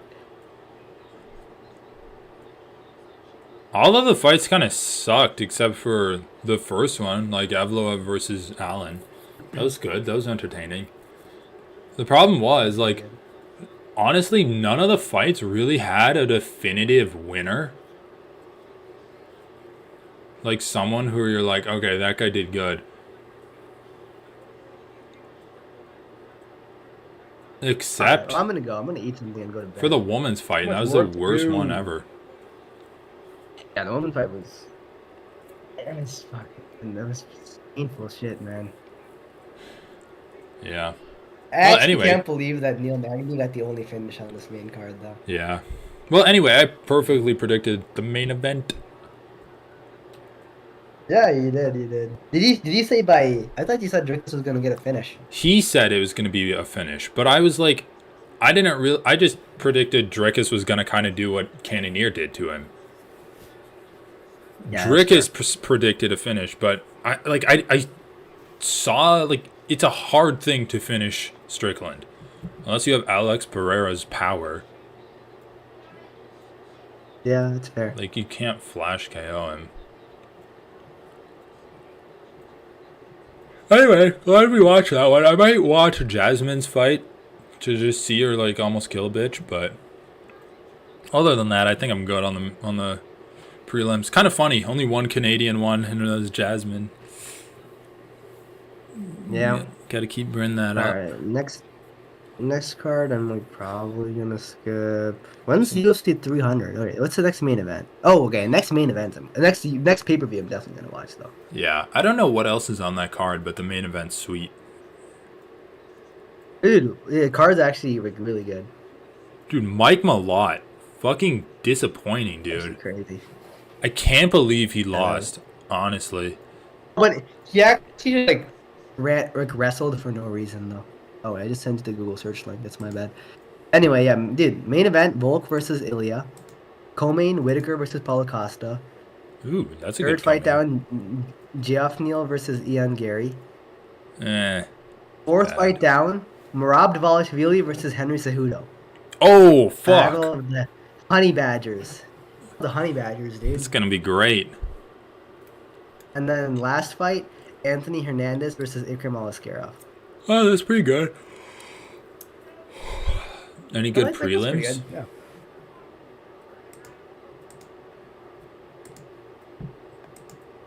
We'll see. I'm gonna head out. All right. See ya. Dude, what the fuck? There's only 2 fights other than the main card.